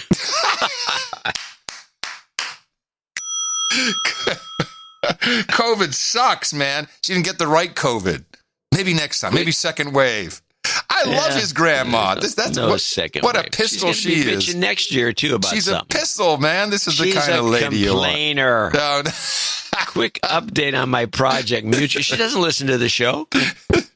Quick update on my project. MutualWin.com, the premium tiny homes community. I've been in contact with him about it. Yeah, Raleigh, North Carolina. Mm-hmm. He's a tiny homes, one of the top experts in the world. Yeah, if you want a tiny home, you could talk to him. It's become so successful, I'm looking for a second location. If any No Agenda, we got one. It's up in Port Angeles, Washington. If any No Agenda listener could recommend a charming, smaller town. Port Angeles. Port Angeles is small, but it's not under 10,000. That could use some modern tourist accommodations, email me. Oh, he's thinking of ways of making money. Mm-hmm. Michael at mutualwin.com. Also, any No Agenda listener that contacts me gets a discount on staying in a tiny home in North Carolina. Please add to show notes the link below, which is Airbnb tiny homes. Okay. I'll do that on his... He needs a goat karma screen for the Mutual Win project. Now, thanks for all you do. Michael Bernstein, Raleigh, please put me on the birthday list. You're on the list. He turns 33, the magic number. Yeah, it's a belated birthday. I would love to hear the full Cheers-themed meetup song at the end of the show. I wish I could today. I just can't. We've got a new Rexo Quozo. You know, the guy's a fantastic... We'll put it in an upcoming show. We'll put it in for sure. We got so many... it'll come. I promise you that. And, of course, we'll give you a nice goat karma. You've got karma. Thank you so much, Michael. Over to Oklahoma City, where Sir Jimmy James of the Flatlanders donates $200. Karma for you, too. No jingles necessary. Thank you for your courage. Thank you for the short note. Thank you. We appreciate that. Shyla Brown in Cypress, Texas. $200, the land of the cypresses. Greetings from northern Wisconsin. Huh? Okay. That's where she is now, apparently. Yeah, okay. Thank you, John and Anna, for always being there for us. My husband hit me in the mouth 6 years ago, and we have listened to the show together ever since, making our marriage that much stronger.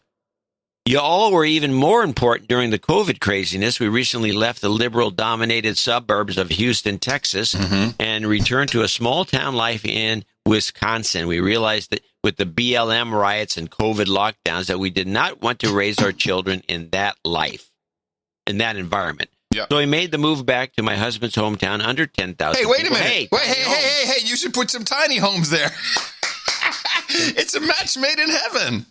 Complete with a house on a lake and feel infinitely better about, you can go to the Dells. Nice. Infinitely better about leaving city life. Not surprisingly, we're not the only ones making this exodus. The real estate market felt a sudden boom up here following everything that happened in the Twin Cities and Chicago. I can only imagine, this is, by the way, outside of New York, same thing. Yep. I can only imagine that next spring, summer, even more people will be leaving urban life for something more rural. And by the way, this is also helped a lot by Amazon and being able to deliver all those fancy groceries that you can buy at Zabar's in the north part of New York City, Manhattan. You can now just get everything delivered to your house so you can live in the suburbs and live the city life. That's right. In terms of the gourmet part of it anyway. Anyway, wants something more rural, away from the far left liberal movements and riots.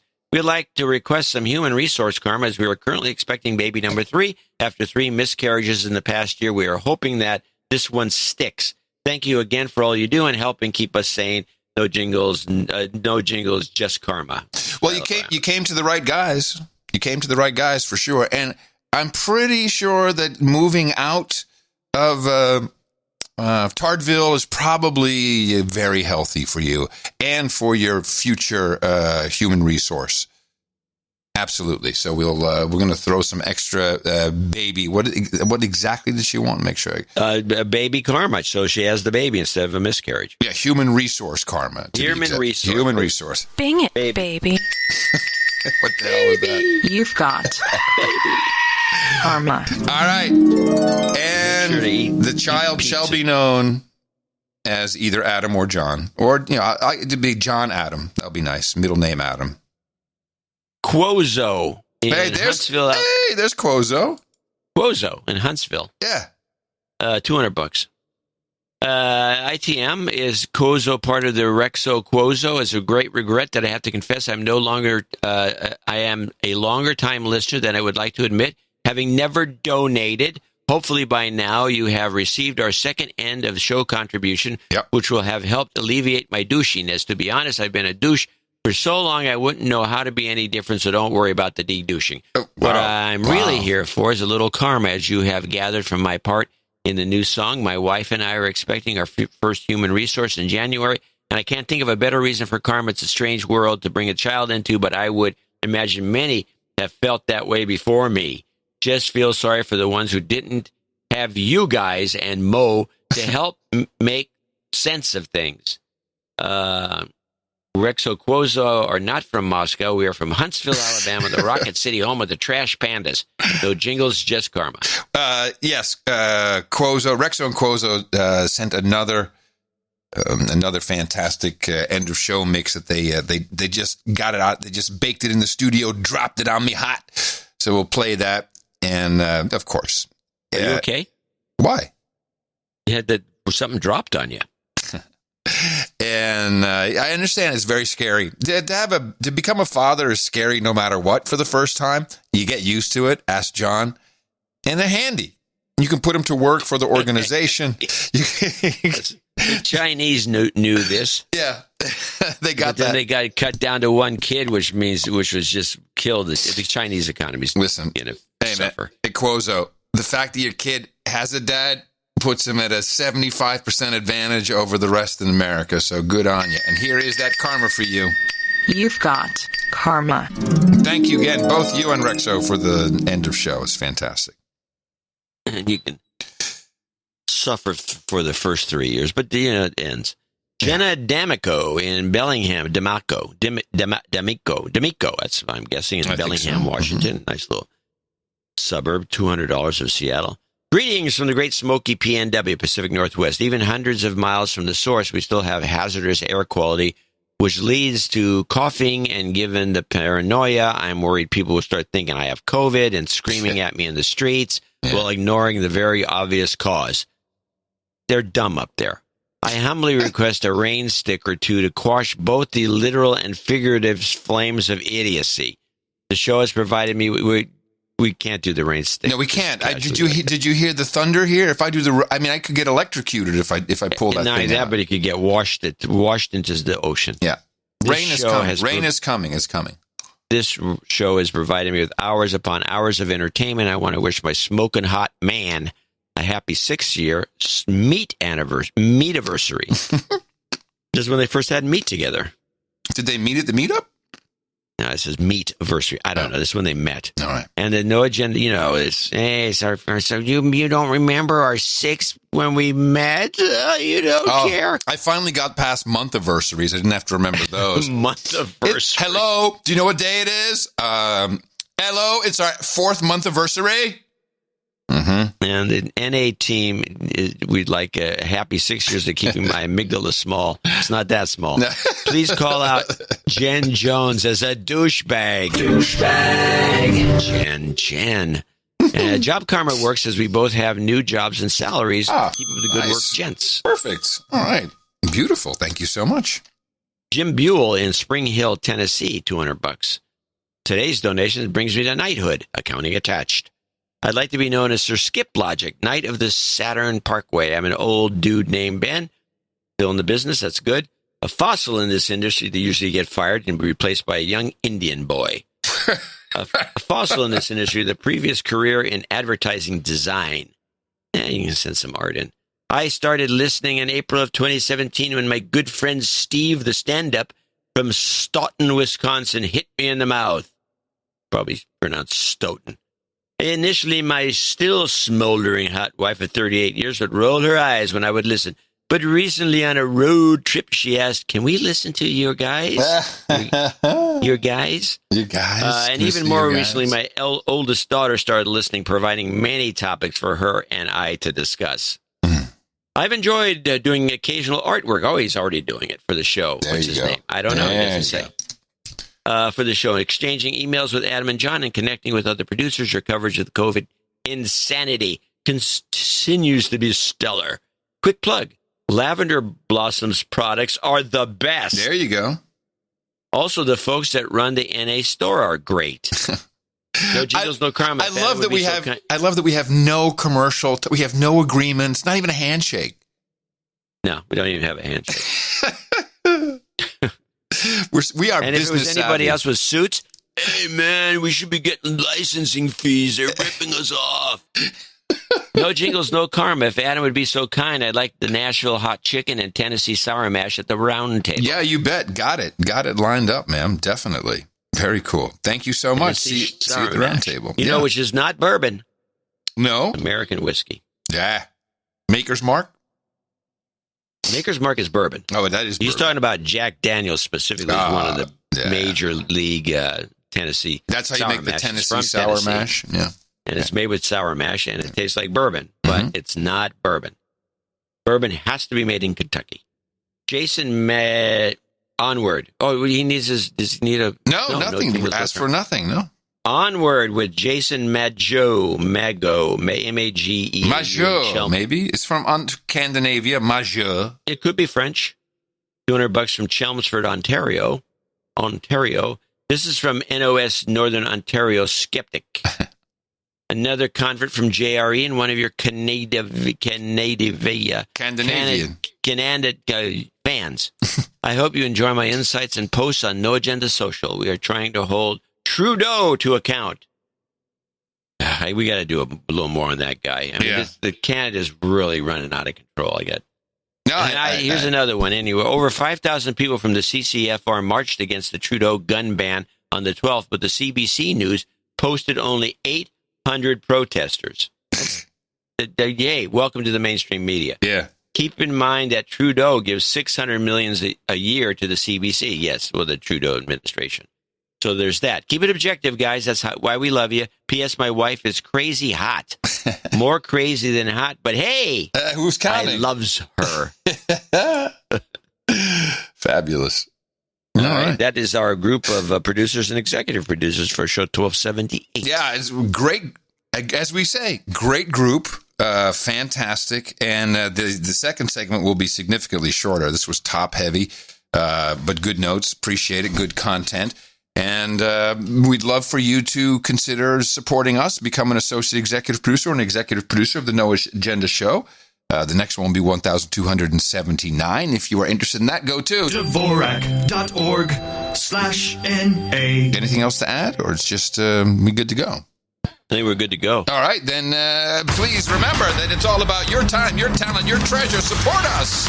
Our formula is this. We go out, we hit people in the mouth.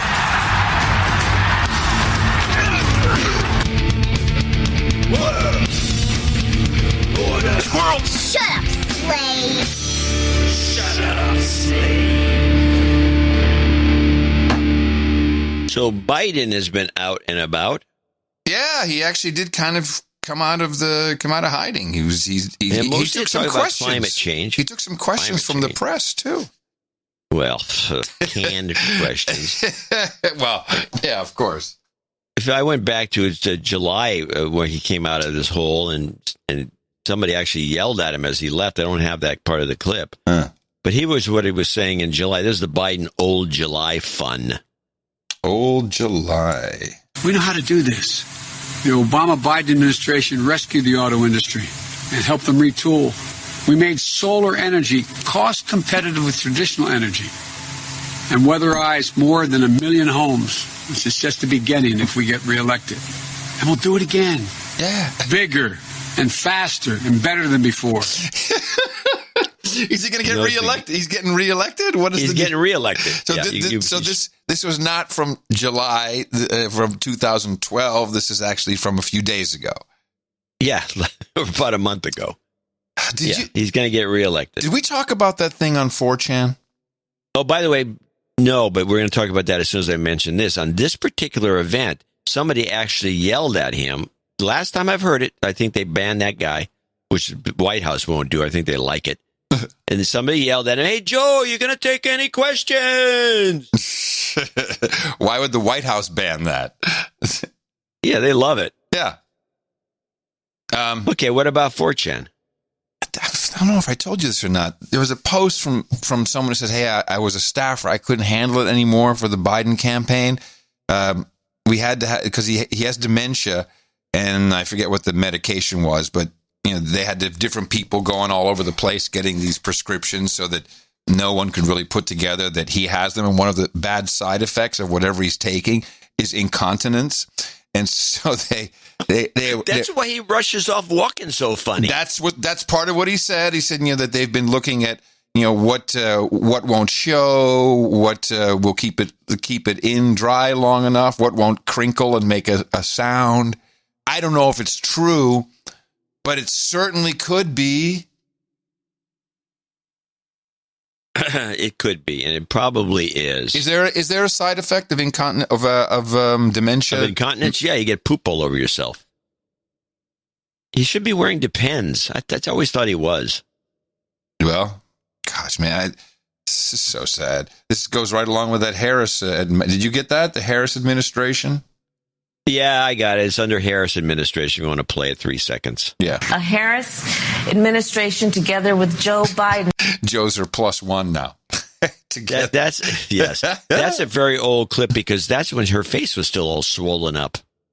Do you know that a lot of people have sought plastic surgery during the coronavirus? Men and Makes women. Sense. And do you know what the main reason is, according to the BBC? Because they got to wear a mask and they can cover it up? No, because of Zoom calls. People are seeing their face hours on end. They even have a term for it. Lockdown face. Which is like resting bitch face, only differently. Why don't you just run your video through one of those little augmenters that changes your look, puts ears on you or whatever? Kind of cool. Yeah, Instagram has that part figured out. Or just wear a mask. Wear a mask in the Zoom call. Yeah. So I'm just trying to set a good example. I'm wearing my mask at home. Be safe, everybody. Well, while we're playing that crazy stuff, let's play this one. This is, and I'll get back to the Biden clips. They're mostly short, except for one. This is Newt Gingrich. Did you see this one? Yes, this is great. Now I have to tell you something in advance. Okay. To really make it work, because you can't see it, I left the pauses and I did not edit this down. So it goes on with a pregnant pause. Right. Where people are looking at each other. Nobody knows what to say. They don't say anything until somebody, I guess, yells in the host's ear, this woman. Yeah. And says, say something, for God's sake. We got nothing but dead air. It's dead air. This is real. And by the way, dead air on television, it's bad enough on radio, because is this thing even on? Yeah. But on television, it's very awkward, and this is the most awkward thing I've seen for a long time. And please repeat again. This is Fox News. Fox News. Yeah, the pros. Fox News. Fox News, the big Republican guys. Fox News. Uh-huh. Yeah, it's so true. They represent everybody, right? Speaker Gingrich, I know you have a final thought for us. Yeah, look, the number one problem in almost all these cities is George Soros elected left-wing anti-police, pro-criminal district attorneys who refuse to keep people locked up. Just yesterday, they put somebody back on the street who's wanted for 2 different murders in New York City. You cannot solve this problem, and both Harris and Biden have talked very proudly about what they call progressive district attorneys. Progressive district attorneys are anti-police, pro-criminal, and overwhelmingly elected with George Soros' money, and they're a major cause of the violence we're seeing because they keep putting the violent criminals back on the street. I'm not sure we need to bring George Soros into this. I was going to say you get the last word, Speaker. He paid for it. I mean, why can't we discuss the fact that millions of dollars he spent? I agree with Melissa. George Soros doesn't need to be a part of this conversation.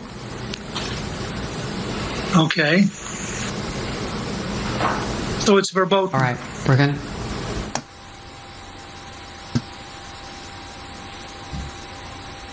Okay, we're going to move on. A historic day at the White House. We covered it from stem to stern. For a major change. All right. She was so nervous at the very end, she says, we covered it from stem to stem. And then she said stem to stern real quick. Yeah. She was a wreck because of this. This thing really shook her up. Well, also, it was Marie Harf who said, we really don't need to bring Soros into this. She's the former State Department spokeshole, also known as Obama. Bandcamp girl. Welcome back to Friday. Never mind. I'll leave that alone. Yeah, Bandcamp. Bandcamp girl. Yes, this one. Oh, and this one time at Bandcamp, I stuck a flute in my pussy. Soros is, of course, he has funded, they're known as the Soros Sisters, district attorneys around the country, also judges. He's been doing this for a long time. He supported Kamala Harris. Marie Harf? What is a Harf?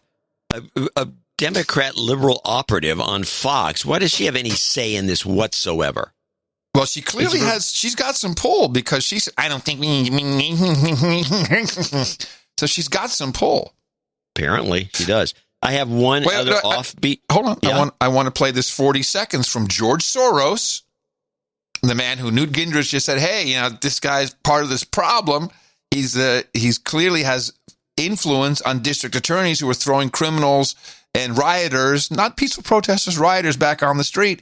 So he's complicit in this. Let's just go back to the most recent Davos meeting, 2020, when George Soros had to come out and say something. The stock market already celebrating Trump's military success is breaking out to reach new heights. But an overheated economy can't be kept at the boiling point for too long. If all this had happened close to the election, it would have assured his re-election. His problem is that the elections are still 10 months away, and in a revolutionary situation, that's a lifetime. In a revolution, that's a lifetime. Because he is part of this. He has funded a large portion of it. He's not the only one. But the money trail is there. It's not a secret. But Fox News can't say anything now. Woo! It's verboten. It's verboten, according to Newt. And I have one other offbeat, one non-Biden related. Mm-hmm. This one, it was very suspicious. Andrew Horowitz brought this up on DH Unplugged, and we don't play clips there, but I thought that this is something that I'm suspicious about. And this is the crazy Nancy comment that Jim Cramer on his Mad Money show threw at Nancy Pelosi. Between you and I think Secretary Mnuchin, I mean, what deal can we have, Crazy Nancy? I'm sorry, that was the president. I have such reverence for the office, I would never use that term. But it is hard, you just did. Isn't it? Oh, come on. But you just did. You know what I mean. Yeah, I've seen this clip, yes. I think this was rigged.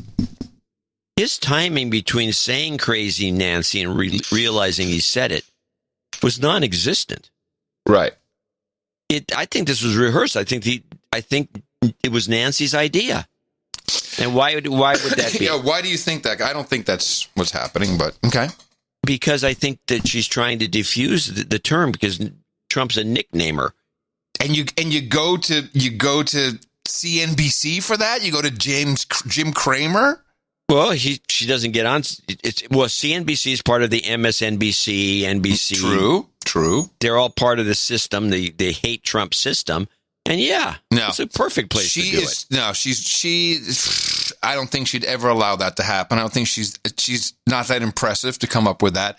Kramer is a guy who talks like this, and this is what Wall Street is saying. That's why it came out of his mouth, because they're all on the floor. They're all talking about crazy Nancy, and it slipped out, and he caught it. He's a pro. He caught it. He caught it too fast. All right, let's get to Biden. All right. Yes. Speaking of fast, let's get to Biden. Let's get to Biden. Now, here's I've got a bunch of clips. There's some funny stuff. Let's go from, here's a good example. Biden goes from farmers. He starts talking about farmers. He can't not bring Trump. He goes from farmers in 17 seconds. He starts talking about family farms, and he goes right into a Trump slam. Farmers making agriculture the first in the world to achieve net zero emissions, and in the process, gaining new sources of income. When Donald Trump thinks about LED light bulbs, he says he doesn't like them because the lights are no good. They always make him look orange. It wasn't about LED light bulbs. I thought it was about the crappy ones that came in during the whole green explosion during the fluorescent Biden. Lights. Yeah, the CFL, I think. Yeah, those pieces of crap. CFL, cheap fluorescent lights. Yeah, and then the kids. He means compact. Did you hear the kids? Lights. The kids who were there when he said that about orange, about his being orange. The kids went. It's horrible. It's terrifying. It's orange. Orange? What do you think it is? I don't know. It's orange. Man, bad. It's orange.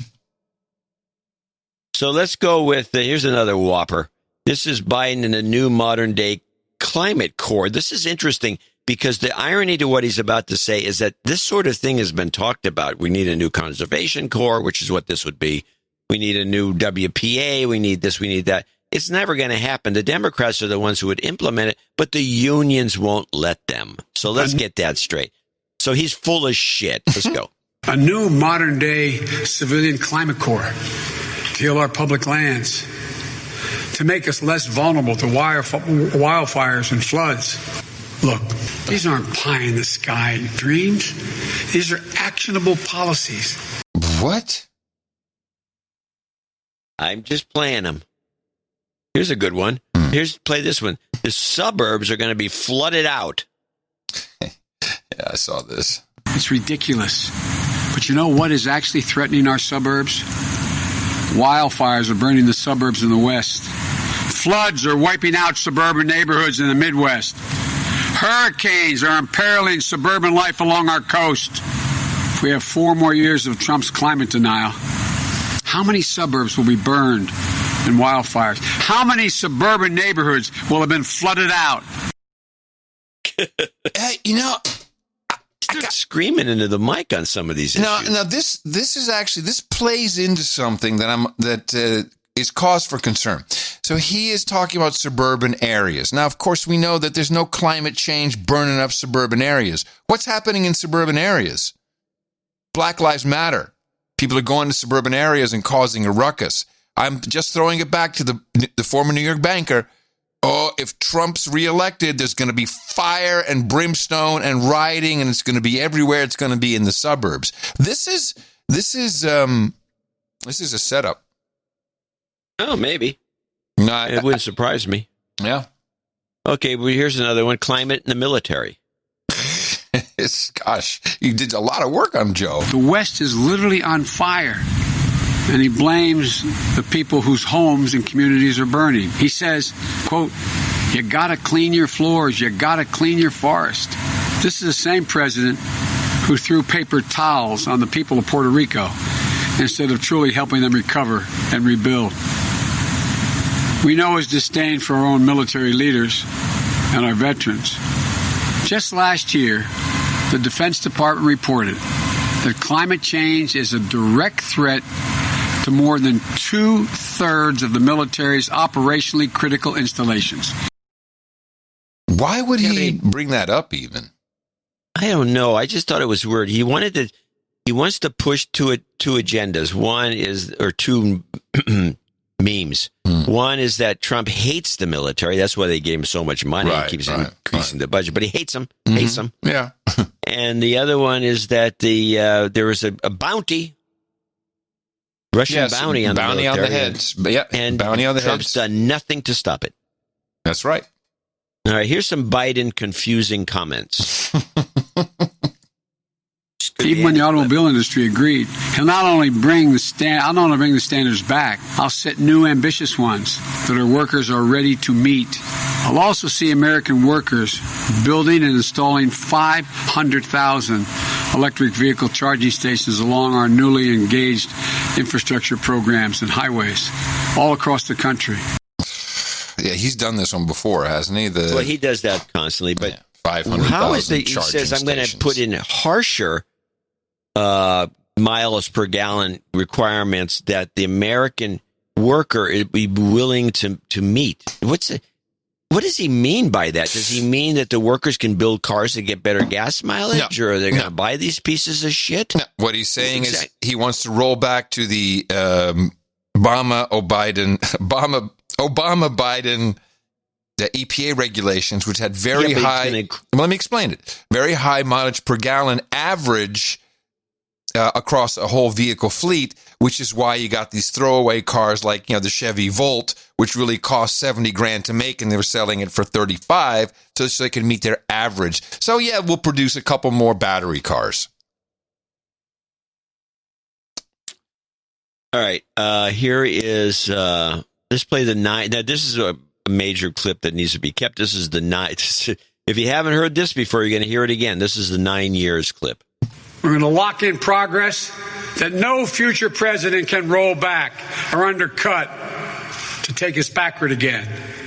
Science requires a timetable for measuring progress on climate that isn't 3 decades or even 2. Science tells us we have 9 years before the damage is irreversible. 9 years? It keeps changing. I thought. Well, I thought wasn't it 20? I forget what was the last. It was 2030. One. Yeah, 2030. We had to have it done by 2030. So that was it's almost 2030 is 9 more years. It's if you take this, if this year's over, it's 9 more years. That's the Sandy Cortez. That's her big. Yeah, that's her timeline. I got one more than the Whopper, which is there's family farmers. Let's play this. Okay. Our family farmers in the Midwest are facing historic drought. Those follows record floods and hurricanes, sped by windstorms. All this year. The speed of those windstorms has been incredible when you saw it on television or saw it in person. It's ravaged millions of acres of corn, soybeans, and other crops. Their very livelihoods, which sustain their families and our economy for generations, is now in jeopardy. How do they pay their bills this year? What will be left to pass on to their kids? And none of this is happening in a vacuum. Now, the kicker in there was that apparently the family farms, if you listened carefully, which is hard to do with him, the family farms in the Midwest are suffering from hurricanes. The only thing that really happened would be Cedar Rapids, Iowa. Not exactly the Midwest. Everything's. It's horrible. The guy is so toast. One of our Corey sent a note. It's an observation. Why is Bo Jiden always telling stories from the past? This is, I think, one of the main characteristics of dementia is your short-term memory gets shot. That's why seriously, I think he's also replacing short-term memory with longer-term memory, which is why the 2012 and re-elect comes up. And, it's elder. Before we get to the Whopper, What do you think is really going to happen? We've heard it's in the script. It's in the script. Harris Biden administration. He read it as well from the teleprompter. It's in the script. He doesn't even know that it's weird that he said it that way. What are they planning? Hillary and Kamala are doing a big fundraiser this week together. Yeah. Grassroots fundraiser. What do you think? I mean, you could how about go this? off on to keep. I've never taken Hillary out of play. How about this? How about September 29th is the first debate. This is what we're waiting for. We're, of course, waiting for Joe Rogan. I love that President Trump said, yeah, I'm all in. Let's have a 4-hour smoke out with Biden and me on the Joe Rogan show. That's fantastic. Biden's group already nixed it. Oh, of course that's not. You know how they nixed it? They got the girls from The View to nix it. Did you hear what Sonny Hostin said about Joe? No, I missed this one. Oh. So, Sonny, what's your opinion on this? Are you aware of Joe Rogan? Are you a fan, not a fan? Do you think he's the person that should be doing it? No, I don't. I think it would be inappropriate for Joe Rogan to host a presidential debate. I mean, I think given his use of the N-word, I think given his comparing a black neighborhood to Planet of the Apes, given the fact that he has called a transgender woman a man, I think all of that disqualifies him to be the host of a presidential debate. I think President Trump has debased the office of the presidency. I think as a country, we have lost a sense of decorum. And I don't think a host like that should be someone who is given the honor, and I think it is an honor, to host a presidential debate. Oh, my God. I love how he said the N-word. It's all out of context. That's great. That's fantastic. That's how you do it. You're right. The Biden team nixed that. That's for sure. But what if Biden, let's just say he gets sick. That's when you have Harris step in, or we got to have a debate. Something has to happen. I think we're going to see something happen by the end of this month. That debate it can't happen. What do you think okay. Curry Dvorak Consulting Group. Well, as a consulting group, I have different opinions of what I think is going to actually happen. No, what are we going to advise the Harris Biden team to do for the debate on the 29th? We are on the block. This is our exit strategy, biggest deal of the consulting firm's existence. We need to come up with a winning strategy. Well, I know the strategy they want to hear from the consultants, and that's part of being a consultant. Okay. Is giving the consultees a version of what they want to hear. Okay. And what they want to hear is that, look, we can dope up Joe and get him up there, jack him up, max him out. Dope up Joe. And he can handle Trump. He says he can handle Trump. I think he can handle Trump. Trump's an idiot. We all know that Trump's a moron. He's in over his head. Biden will eat his lunch. Here's your bill. Wow. Yeah, you're probably right. You're probably right. Well, that's kind of the feeling I get because I follow all the operatives, and they seem to be so while we're like this. Okay, so while we're on the outside seeing the elder abuse that's taking place, the man. Without evidence, we'll say the man is wearing Depends because of his dementia medication and dementia itself, and he doesn't know really, his short-term memory is gone. Despite all that obvious evidence, it is, in your mind, not, the consultants know, of course, we know, but you think that Joe's team really, they must segregate him from everybody. I think that keeping him in the basement is keeping away from his own people, that they don't find out. Because I think you're right. They believe it. Yeah, we got to jack him up with drugs. That's okay. And he'll be fine. Yeah. Well, you got to remember, there's what they think of Trump. That's part of it. You're right. That he's an idiot, moron, doesn't care, doesn't know, doesn't understand, doofus. Yeah. Orange man bad. Orange! All right. I'm ready for your Whopper now. I want a Whopper with cheese. This is an interesting clip because nobody in the mainstream, I don't understand it. If this was Trump saying this, there would have been somebody with kicking it back or pushing back on it or something. There is nothing. And I just want people to listen to this and think about it and ask yourself why nobody said, you're nuts. You're nuts. Here it is. Fires are blazing so brightly, smoke reaching so far, NASA satellites can see them 1 million miles away in space. Oh, yeah. 1 million miles in space. So I have a couple of numbers for people to memorize. Yeah, it's like Max is... Okay, go ahead. Give us some numbers. I'll give you the numbers, and you should know. Everyone should know these numbers. Yeah. How far is the moon away from Earth? Isn't it like 300,000 miles? It's about 290. It's actually 28 something. I would say it's around 290,000. You can remember that. I'm sorry, it's around 248,000 miles. It's just under 250,000 miles. Got it.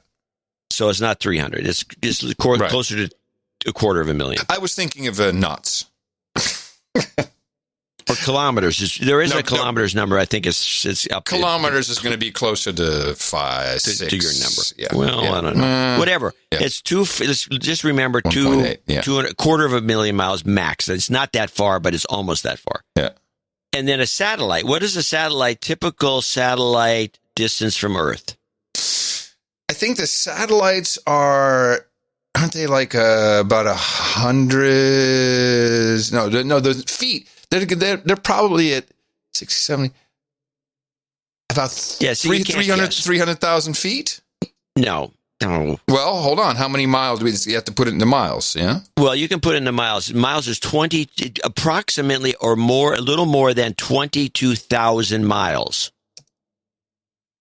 So a satellite, if you look it up, you can look it up. I looked it up. I didn't know either. Mm-hmm. So I looked it up. I knew the moon was about 250,000 miles and the satellite's about 22,000 miles or more. Right. And there's some low flying satellites that are lesser, but they don't stay up that long. So we're talking about the assertion that NASA has satellites around the Earth that are 1 million miles away. Which is, the distance to the moon times 4. Yeah. This is nuts. And nobody said anything about, you can see the smoke and the fires 1 million miles John, away on a NASA satellite. No, you're just a Republican, a Trump shill. That's what you are. No agenda, my ass. Now, I want to bring back the other element, which I brought up in the early part of the show. Oh, the Democrats and their big science. They're all science. Oh, science, science, science. And he says something like this, which is scientifically unsound at its base. I mean, 1 million miles, satellite going around. And everyone says, yeah, they lap it up. Nobody says jack. Of course not. You're not supposed to. Do not bother Joe. He's saving his energy and his mental acuity for the debate. You cannot bother him with this kind of crap. 1 million miles away. So I felt that it was very astonishing that he said it. Nobody said anything about it. No one called him on it. This is our science. Yeah. Again, people have never worked in science. They don't know anything about it. They never took a science class. They're all liberal arts majors. Now, on another note, a guy who is kind of a pro-Trump guy, who's very famous, a journalist. He's been working for NBC, ABC. He's worked for everybody, as far as I know. You would say his name, John Solomon. Sounds familiar? Mm-hmm. Well, Solomon can't get work anymore, so he started his own, it's kind of in the news or whatever it's called. He's got his own website. It's a news website. He's got a blog. And he does a blog, and he does his own reports, and he puts a music bed behind his own talking. Oh, I don't like that. Very annoying, but I want you to hear this part. This is the Biden documentary. Last week, the Blaze TV released a new documentary titled Riding the Dragon, The Bidens' Chinese Secrets. Yeah. The film features investigative journalist and author Peter Schweitzer and features Schweitzer's revelations of Chinese influence over the Biden family found in his 2018 book Secret Empires and the more recent book Profiles in Corruption. Both were New York Times bestsellers. The film, Riding the Dragon, lays out how the Biden family profited from its ties to the Chinese government while at the same time the Bidens served the strategic and military interests of Beijing through their commercial activities. Riding the Dragon reveals shocking details, such as the fact that Hunter Biden's firm invested in a Chinese nuclear company that was actively stealing nuclear secrets from the United States. The film also shows how Biden's firm invested in a Chinese surveillance technology company alongside the Chinese government. Also, Biden's firm helped China in its quest to control the world's strategic metals. And Biden's firm bought a company that provides dual-use technologies to the Chinese military. That deal was featured in a Just the News story earlier this week, revealing the outsourcing of American jobs to China via the Avik-Henniges deal. I saw this film. The Keeper and I both watched it. It was quite astonishing, actually. Yeah. And I didn't. I mean, if it's true, and it's well done, it's put together pretty well. Forgot who did it. Did Solomon put that together? No, Solomon's just reporting. It's a Glenn Beck production. That's what it is. It's a Glenn Beck thing. Yeah, it's well done, and it shows. Biden, I think the guy's a billionaire, or his family is. It's really a lot about his family, his two brothers, his sister. They're kind of a grifter family. I think this is probably true. That's why he's been in government for so long. And the No Agenda show does not recommend Googling the term riding the dragon. You should probably put Biden in front of it. I'm going to show my support by donating to No Agenda. Imagine all the people who could do that. Oh, yeah, that'd be fab. Yeah, on No Agenda in the morning. Oh, and before I read these names, there's a clip. I don't have it on this clip list, but you can look it up because it was in the 1277 clips that you brought it up at the end about Biden's net worth. Mm-hmm. If you can find it, it's called Joe Biden's Income. Yeah, should we play it real quick? Yeah. We're not going to punish anybody. No one make under $400,000, which is more money than I've ever made, is going to be able to. Is going to have to pay more taxes. But guess what? You have 19 corporations making billions of dollars each. They don't pay a single penny in taxes. Not one penny. Is he talking about his 19 corporations? I guess. He says more money than I've ever made. Uh-huh. Sure, Joe. That. Sure, Joe. Mm-hmm.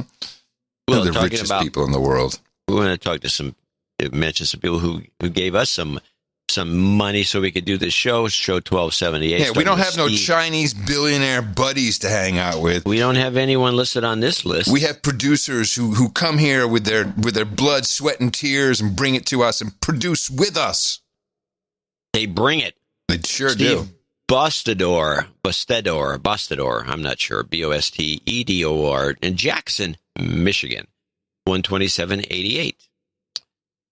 He's working his way up the ranks. He says, James Caccini II in Ashburn, Virginia, 11911. He does a call out for, it's like Cashin, not Caccini. Cashin, like the machine with a C. He's donated before, but he could use a de-douching. You've been de-douched. He says that Tim Carroll needs to be designated a douchebag.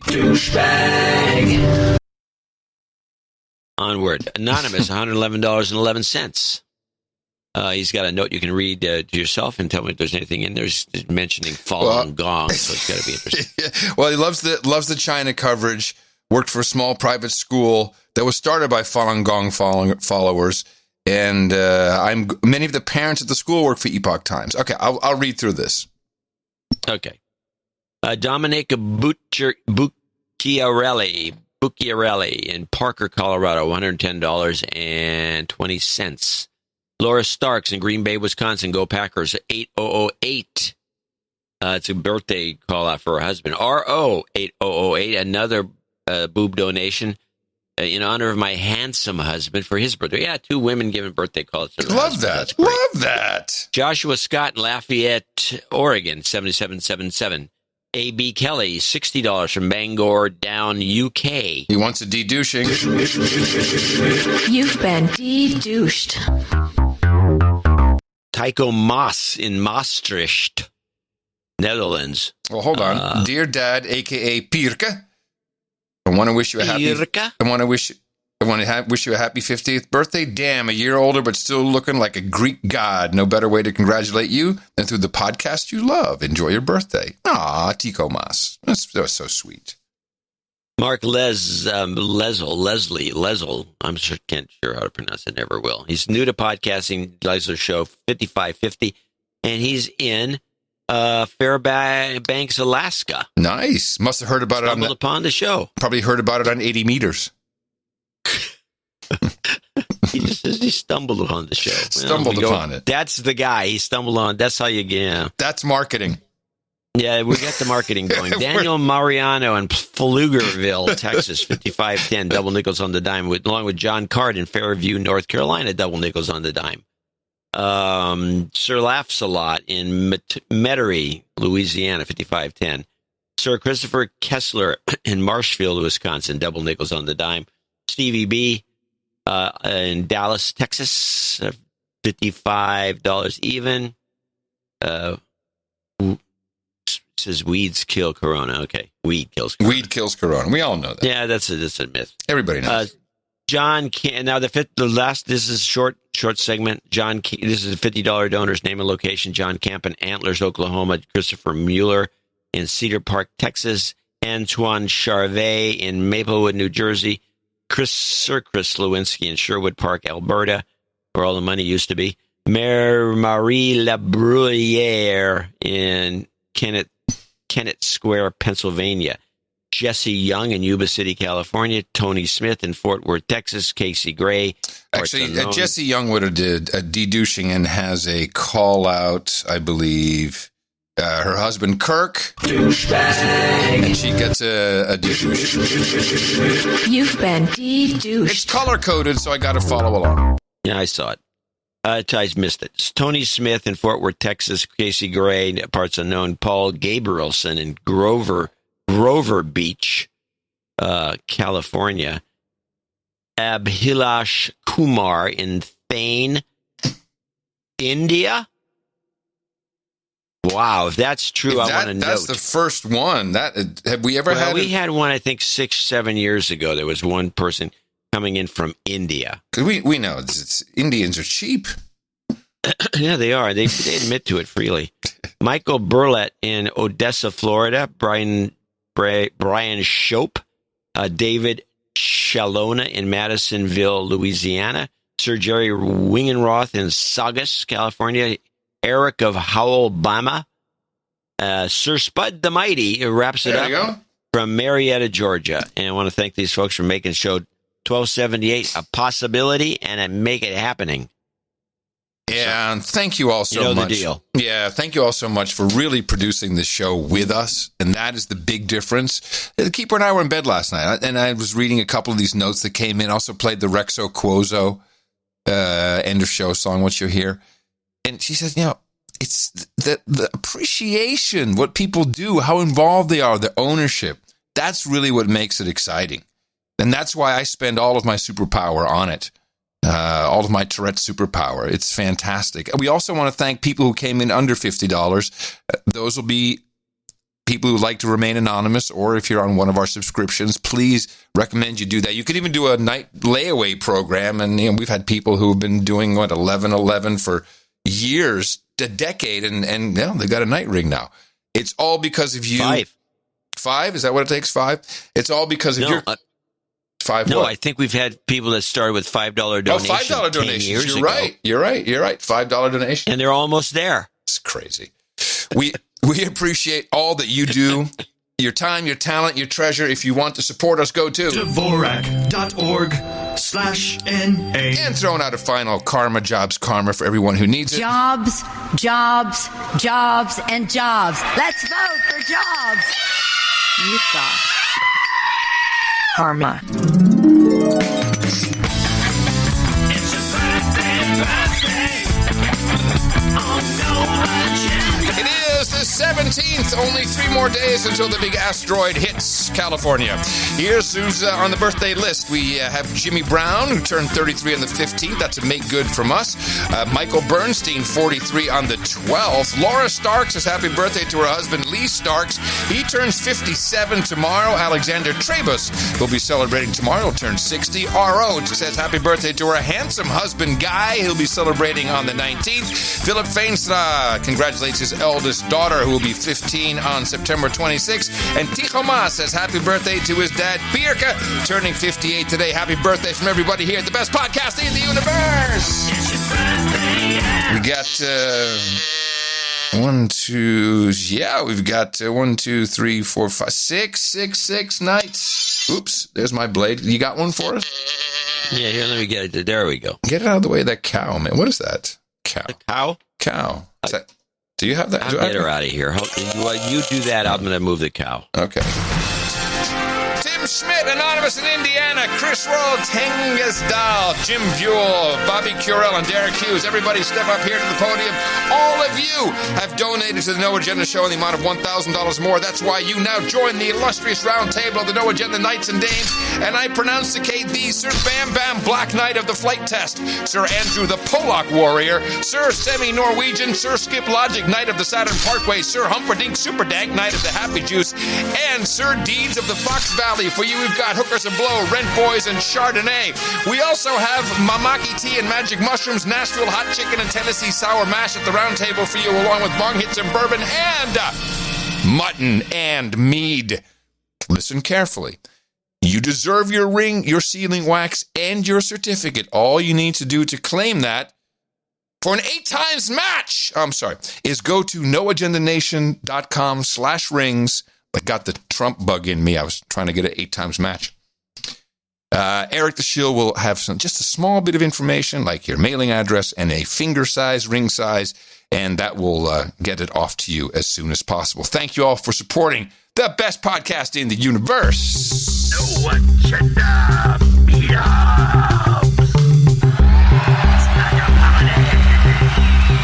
Quick overview of the meetups taking place. This is where everybody can hang out with like-mindedness people. It's noagendameetups.com. Actually, let's get a quick report from the Denver City Park meetup. In the morning, this is John coming from the Denver City Park Smokeout. Meetup, sit-in. Got a good group here, and I'm going to pass the mic around. This is Brittany and Human Resource. I hate the sound of my own voice. This is Tom in the morning. Marcus here, great group. Emily here from Littleton. This is producer Colin. Just want to say hello, John. Jim from Denver in the morning. And we're back around to John. Again, great group. Next meetup, September 30th. We're going to be critiquing the Fort Collins listening tour.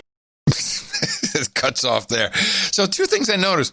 One is great group is obviously making fun of us saying great group, which I believe we say a lot when we see a picture of a group.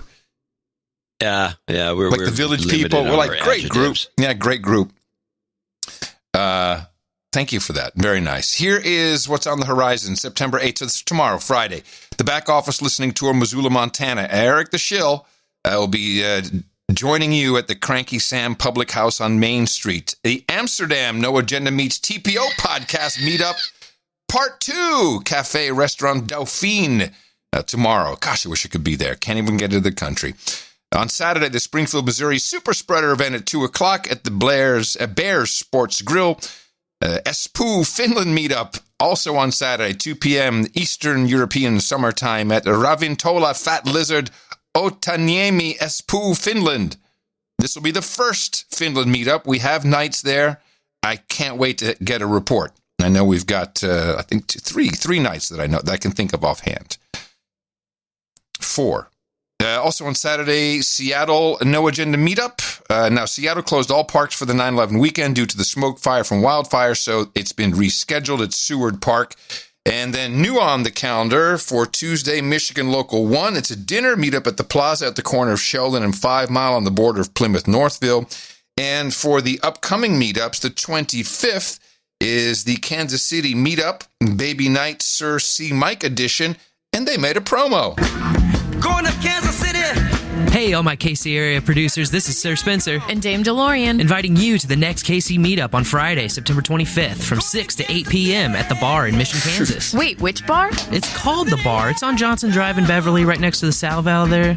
Oh, yeah. And we'll be celebrating Casey's newest night, Sir C. Mike. RSVP over at noagendameetups.com. And come be awkward and clumsy with us. It's like a party.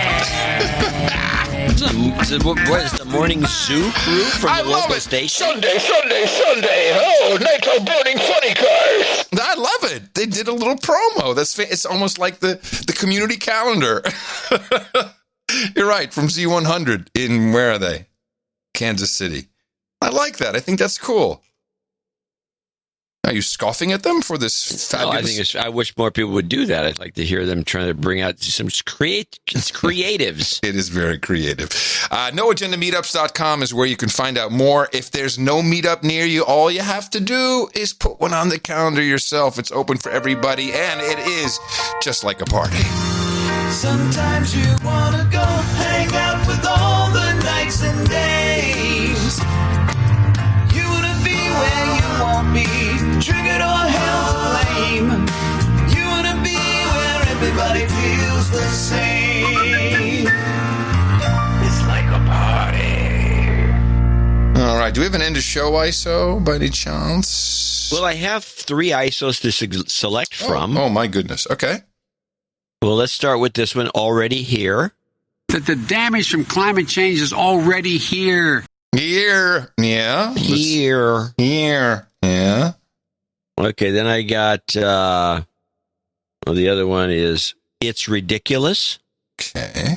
It's ridiculous. It's ridiculous. Okay. These seem to be... And then I have lights no good. The lights are no good. Oh, you cut it off. This is an ugly cutoff. So I don't really like any of these. I mean, is it all kind of, they're like, okay?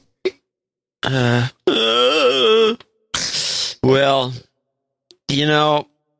no, there's no good ones. I mean, I didn't get a good one, let's face it. Now, let me see. Do I have something here that we can use? Did we already use this one? Did we use... Let's face it, Joe's shot. Did we use that one? Yeah, you use it as in a 1-2 punch combo. Oh, that's right. Wow. We haven't used this one. Like I've done the work. Did we use Miley? Done the work? No. That's Miley? Yeah. Maybe Miley Cyrus? Yeah, let me see if that was me. Oh, that was one of my clips. We didn't use it. Yeah, she was on Joe Rogan. It's not good either. Okay. That's something else. Well, I don't have anything. This is, How about Stop the Hammering? I don't know. Classic. All right, I'll surprise you. I'll come up with something. Okay, yeah, I want to be surprised, but I want to be pleasantly surprised. Can't guarantee that. You should have thought about that before you came to school without proper homework. Yeah, well, I will blame myself if I'm disappointed. Yeah. All right, what do we want to do here? We got a few minutes left? We do have a few minutes left. I got another Solomon. I got a clip. No, I got something fun. Well, I got a clip, too, that I want to get out of the way. Do it. Okay, now because this is a rerun of last year. It hasn't been brought to the fore yet, but it will, because we got to make the transition. We can't seem to, we're in this COVID rut, and we're trying to transition to climate change. Right. But we can't manage it that easy. But we get this other issue that is part of it, but we can't make the move yet. This clip is at least a week old, and is still not being played up. This will be major media news. This is the Amazon fires again, like last year.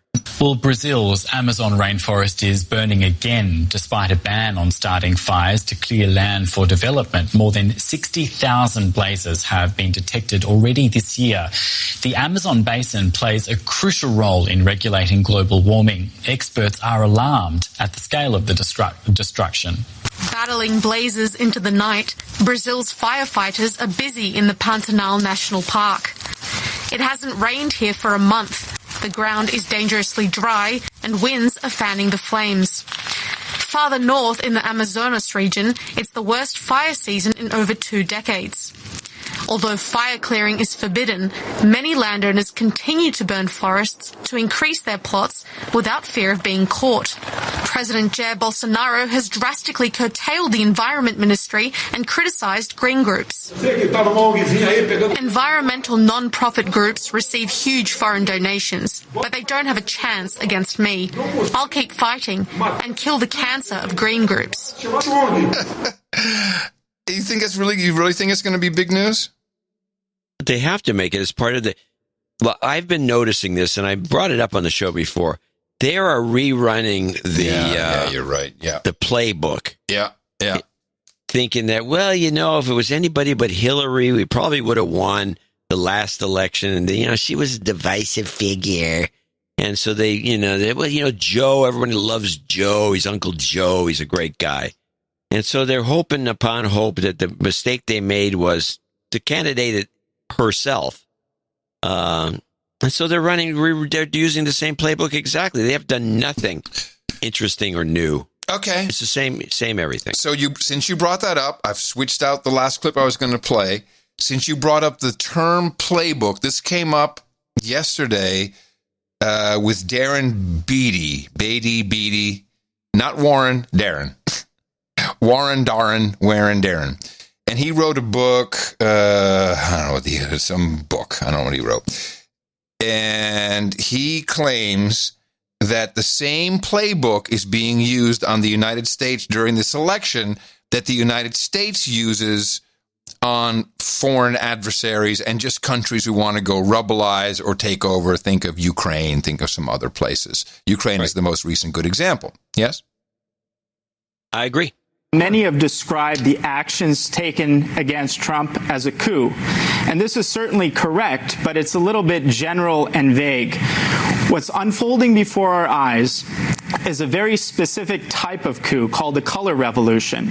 It's a regime change model favored by many in our national security apparatus, particularly against Eastern European countries, to overthrow, target regimes that they don't like. The color revolution model is a little bit more delicate and subtle. It has several characteristics, but the chief characteristics of it is a combination of an engineered contested elections scenario combined with massive mobilized protests, which they call as a term of art, peaceful protests, and acts of civil disobedience.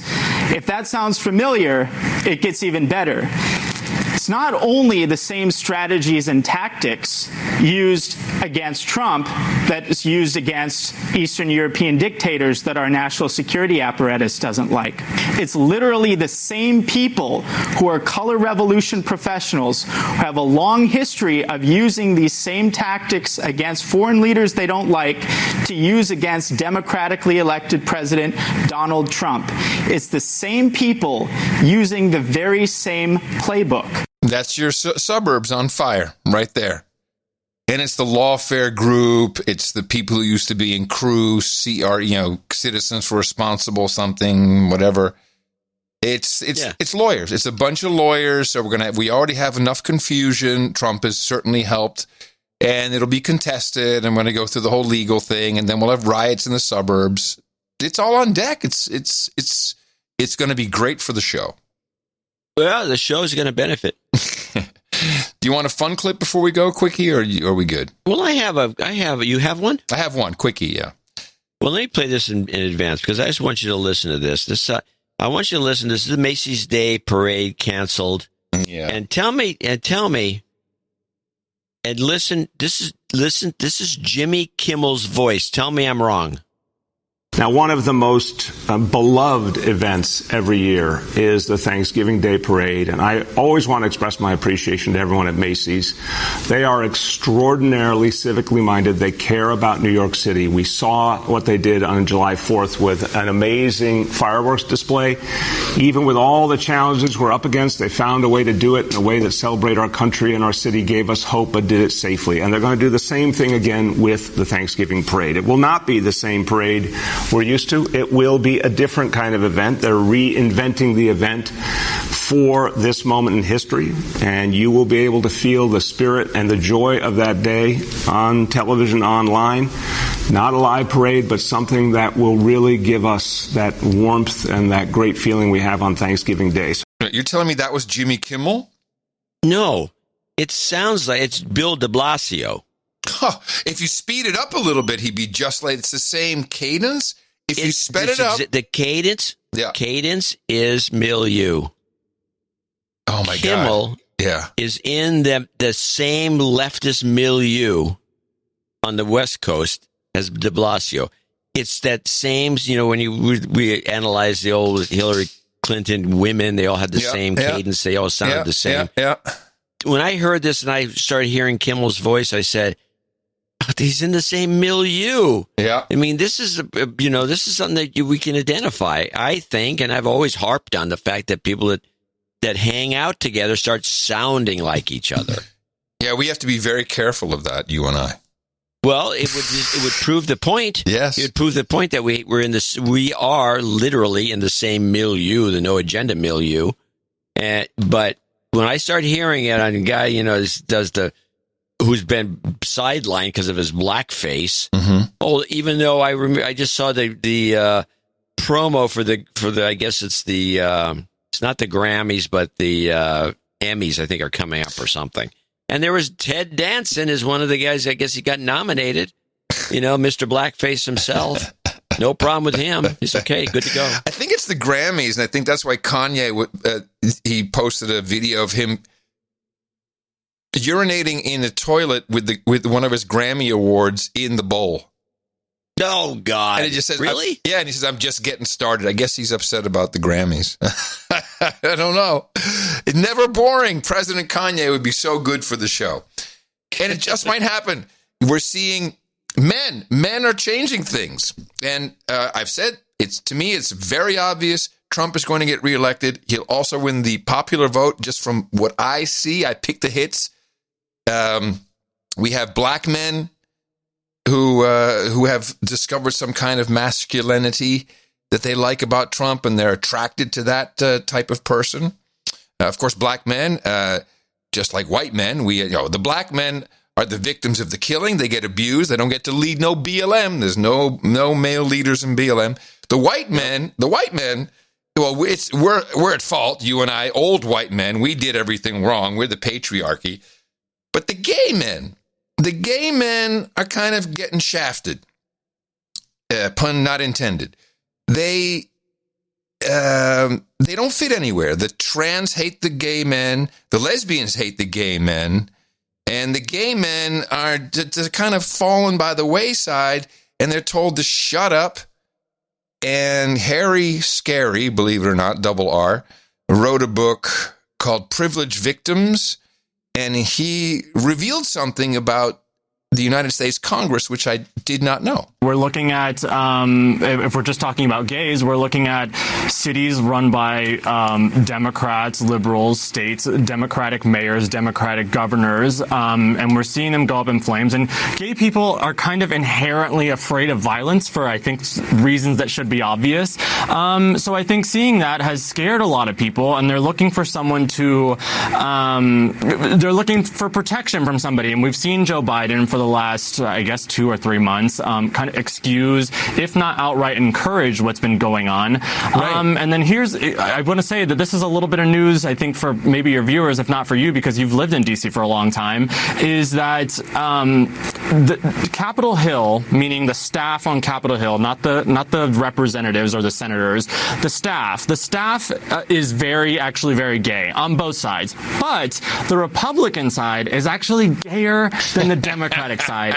And the thing is that the Republican side, they're very, very discreet about the fact that they're Republicans. So you have these Republicans who finally are coming out and saying, you know what, I'm tired of this. I'm tired of seeing what's going on around the country. And you know what, Trump is the one who at least says, we've had enough of this too. So that's what they're looking at. I love the Republican gays running the show. Yeah, it's about time. Thank you. Yeah, it is about time. Get some diversity in there. All right, everybody. Affiliate, sorry, we went a little long. Rexo and Quozo coming up with your end of show mix. We also have Jesse Coy Nelson. And I think we have, what do we have here?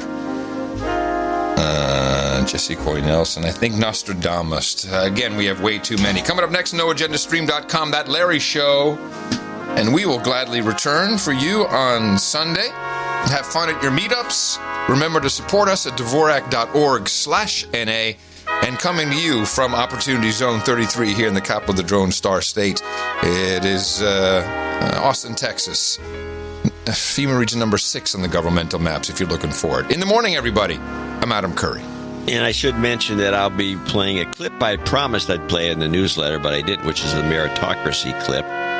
Because I got another one to back it up. A lot of professors are just coming out against the United States and the American way of life, and I think it's worth discussing. I'm John C. Dvorak. We return on Sunday right here on No Agenda. Remember us at Dvorak.org/NA. Until then, adios, mofos! And such.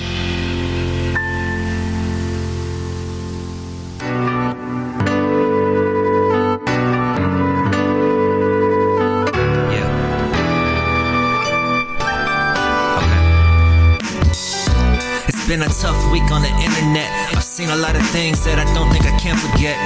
Cops shot point blank in the face. These animals standing around celebrating. Man, I don't think I was made for this. All the world's problems with nobody translating it. I'm thinking I need a break. Cue no agenda, my amygdalas can't wait. I don't know if y'all know what you're doing for us. Audio stress relief in its truest form. I love the douchebags, but come on, man. Dvorak.org/NA. Do it for them. 6 hours a week, these guys assassinate the media. You know how much time it's gotta take to consolidate all these different things and spit them out like bulimia. Okay, bad example, but for real, it's unbelievable.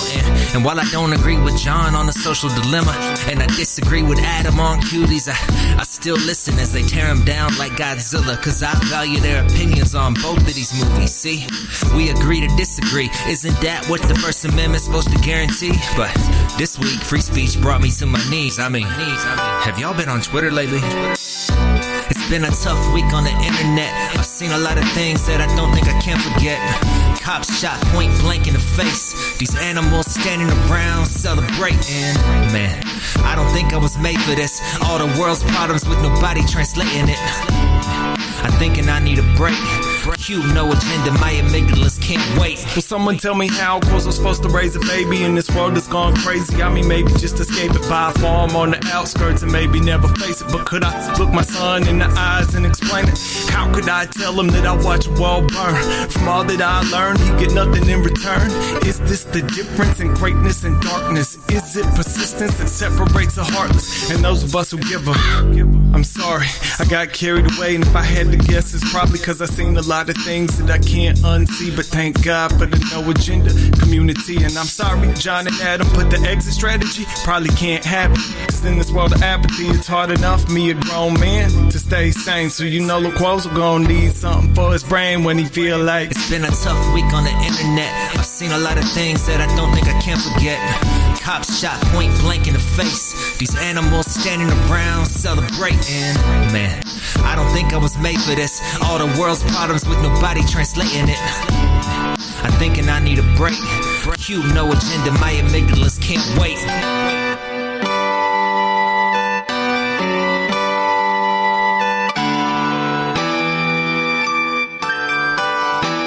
What deal can we have, Crazy Nancy? I'm sorry. Everything I do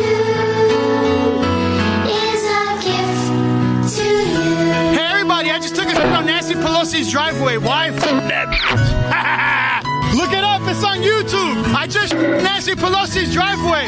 Hell yeah. Pelosi, I just her lawn. Look me up. I'm just asking, what have I done? Okay, I'm investigating right now a crime, so put your phone down, pick up your backpack, don't reach for nothing. I'm not. Turn it up, put your hands behind your back. I know what I'm being suspected of committing. For defecating on a public official's property. Okay, how do you turn this off? I'd appreciate if you wouldn't turn it off, please, for my personal protection. Congresswoman Nancy Pelosi's district is San Francisco, California. It's not only covered with tech, we're finding out that it's covered with human feces. What deal can we have, Crazy Nancy? Liberal cities will burn to the ground.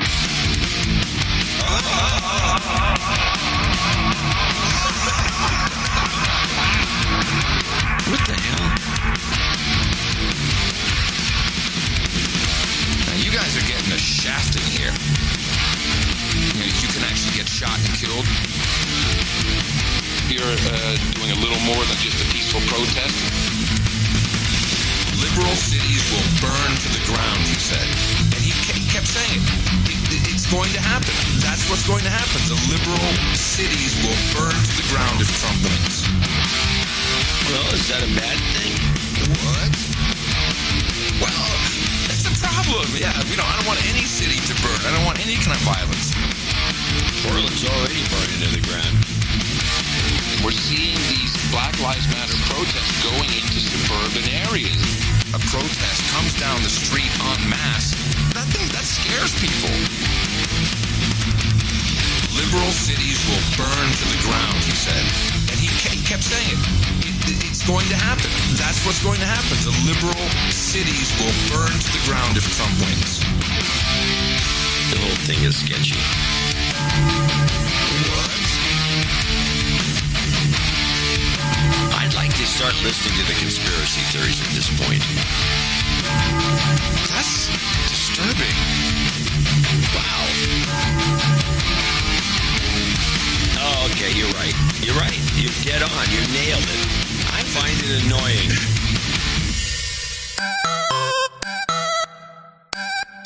The best podcast in the universe. Mofo. Dvorak.org/NA. Kiss my fat